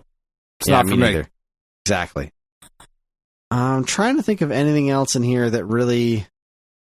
Nothing else. Phantom Blade Zero got a new gameplay trailer. That looks looks cool. Awesome. That game looks great. Nothing else really jumped out at me. All in all, not a terrible show. Yeah. I mean, I enjoyed myself. I know he said to temper expectations before the show, and I did, and it was still, I thought it was a pretty good show. This wasn't bad. Yeah. What happened in Day of the Devs, right? Because right after this was Day of the Devs, and I can't remember if there's anything super cool announced during Day of the Devs. Let me see. Hold on, because I watched most of this one. I picked it up. So there's So the first game was Battle Vision Network. I didn't see that. Simpler Times. I didn't see that. Cairn, Pedal Runner, Karma. Cairn the Dark looks World. fine. Pedal Runner looks pretty cool. Like a cyberpunk Pokemon kind of thing. That one looked pretty cool. Game Boy Color looking. We got a closer look at a Ranger. That was a neat one. We saw a Ranger at, what was it, a Nintendo Direct earlier in the year? I think so. That was a really cool looking game. It was nice to get a closer look at that. This is where we got a closer look at Screenbound. Yeah, this Fear of the Spotlight is one of the Blumhouse that I just fucking stop with the PlayStation 1 graphics. God damn it. Yeah, I really don't. Tiff says the same thing every time a Pixel game comes on. She's like, fucking why? We have a PlayStation 5. Why the fuck am I playing some Pixel shit? And like, I get it. But I don't understand. I grew up on this and don't have the nostalgia for the PlayStation 1 graphics. Yeah, I think the PlayStation 1 graphics don't look great. I think the pixel art graphics do look great when done properly. Yeah. Tiff did say Chat said about Screenbound. She was like, we can't play that game together because I'm going to throw up. I can't. I'm going to throw up. It's like, it's fair. It looks really clever, really interesting. The one they showed right after that Zoocosis. Fucking zoo animals are all mutating. Fucking giraffes, big head and tongue are coming after you. It's like, all right. Cool. I also like David Cronenberg shit. I think my favorite one that they showed here, Penny was really excited about. Tom the Post Girl had that really cool, like, sketchy art style, and like she looks like Little Red Riding Hood, but like you're like peeping on people. That looked really fucking weird and interesting. So yeah, Day of the Devs was pretty solid. Yeah, Summer Game Fest, Day of the Devs, both solid. The dude who talked about building relationships. Did you watch that one? No, I developer. Who, we were in. All right, I had one earbud in while my daughter was making us watch the Woody Woodpecker movie. So, right. You should go back and watch that one because that dude was like, "This is fucking dumb." I don't know, what am I doing with my life? Oh, right. Like, the house. Yeah, I did see that. The one where house, like the house is rolling relationships. Around. Yeah. I don't know what that's all about. That looked pretty cool. This while waiting thing looked like the weirdest fucking game I've ever seen. I was kind of into the way this Phoenix Springs, the point and click one, I'm into the way that one looks. That it just looks really striking. And I think that was it as far as... Once Day of the Devs ended, it was supposed to be 8 o'clock starts the Devolver Digital one, but they spent an extra 10 minutes on an incredibly repetitive song. Like, it was a song from Cocoon, and it was like this dude was just jamming out, making it happen, but it was a very repetitive song, and it just kept fucking going. It just kept going. Yeah, Chad and I were talking about that, and it was like, this seems really easy to make. I'll just hit this button for like 7 minutes. Yeah, it was there you go. Not fun in Done. that moment. Oh my god. Yeah, I didn't like that. But then we got this year's unhinged nonsense that is the Devolver Direct. I hope they never stop making these. So the first thing I would like to say about this Devolver Direct is that I really need them to make a Volvi game at some point. I feel like it's almost funnier if they don't. I mean, after all, this was the 15th anniversary of this character they invented last year. That's fair. The local co-op for... It was great. Yeah, the presentation was wrapped up in like some really weird dude throwing a birthday party for Volvi, and the cops showed up, and then everybody was having a party at the end, and there was cake. It was weird. I loved it. It was very strange. Yeah, so was it multiplayer for Cult of Lamb Unholy Alliance? Yeah, which Katie and I got like really excited for. She was like, "Oh, you're going to be home, like you're not going to be allowed to go anywhere. So like we can do August, fuck." Yeah. It's like, yeah, that's a bummer. Talos Principle 2, Road to Elysium. Yeah, some DLC for that. Yeah. Angerfoot. I feel like it's been a while since we've seen any new information on Angerfoot. I'm in. Yes. Yes, please. The Crush I'm House. in at some point. I don't really understand what this one was, but sure. It appeared that there was more going on there than what that trailer showed. Yeah, there's definitely more than meets the eye. You got Possessors, Tenjutsu. That looked pretty cool. Tenjutsu looked pretty cool. I was pretty into that one. Katie watched this one with me, and she was like, "Oh, like because they were showing all like the anime style, like cutscenes and whatnot." She was like, "This looks like Akira," and I was like, "I'm doing such a good job raising you." Yes, you're doing a very good job. And then it cut to the pixel art, and she was like, "It does not look like Akira anymore." I was like, "No, it doesn't," but she was like, "It still looks cool though." There you go. And that's pretty much it. That was that was a lot. I loved the Devolver presentation, and I thought Day of the Devs and Summer Game Fest were both solid this year. They were. They did a very good job. Yeah. So next week we're going to have even more. Next week we've got Future of Play Direct, Wholesome Direct, Latin American Game Show, Women-Led Game Show, Future Game Show, Xbox Game Showcase, PC Gaming Showcase, Ubisoft Forward, Yacht Club Presents, and hopefully, fingers crossed, Nintendo Direct. I am not going to watch most of those. Or maybe I will. I don't know. I'll skim through them. I don't know what next week holds for me. True. I will at the very least skim through them, and it seems likely that this is going to be our topic again for next week. Yeah, that's fine. Just because of the amount of stuff that's happening, especially if the Nintendo Direct hits. But yeah. Well, and that's easy enough for us to prepare for and the listeners to prepare for as well. And it's what's going on, it's this wonderful time of the year where we get here's a bunch of new game stuff coming out. I'm very curious about the Xbox Game Showcase because they've had a year. It has to be a big one, right? Like I feel like they it does. really have to fucking deliver. Because I don't know what else is going on with that company right now. And, now's the time, right? Because the Nintendo Direct hasn't hit yet, and PlayStation didn't exactly knock it out of the park. So they really didn't. This is if they've got some really cool stuff they can drop, this might be a big one for them. I guess we'll see. Yeah. But with that is going to wrap things up, and that is our show. Join us next time for either the Cartoon Express, or if this stuff is as interesting as I hope it will be, more not E3 coverage, because that seems to be our lives at this particular moment in time. That's right. We're on most social media platforms, and if you want to get in touch with us, we aren't very difficult to find. All it takes is a quick look at our show notes, and you'll see links to our social media accounts, as well as all manner of other fun stuff, like a link to our namesake, StoneAgeGamer.com, and more useful links than you can shake a joystick at.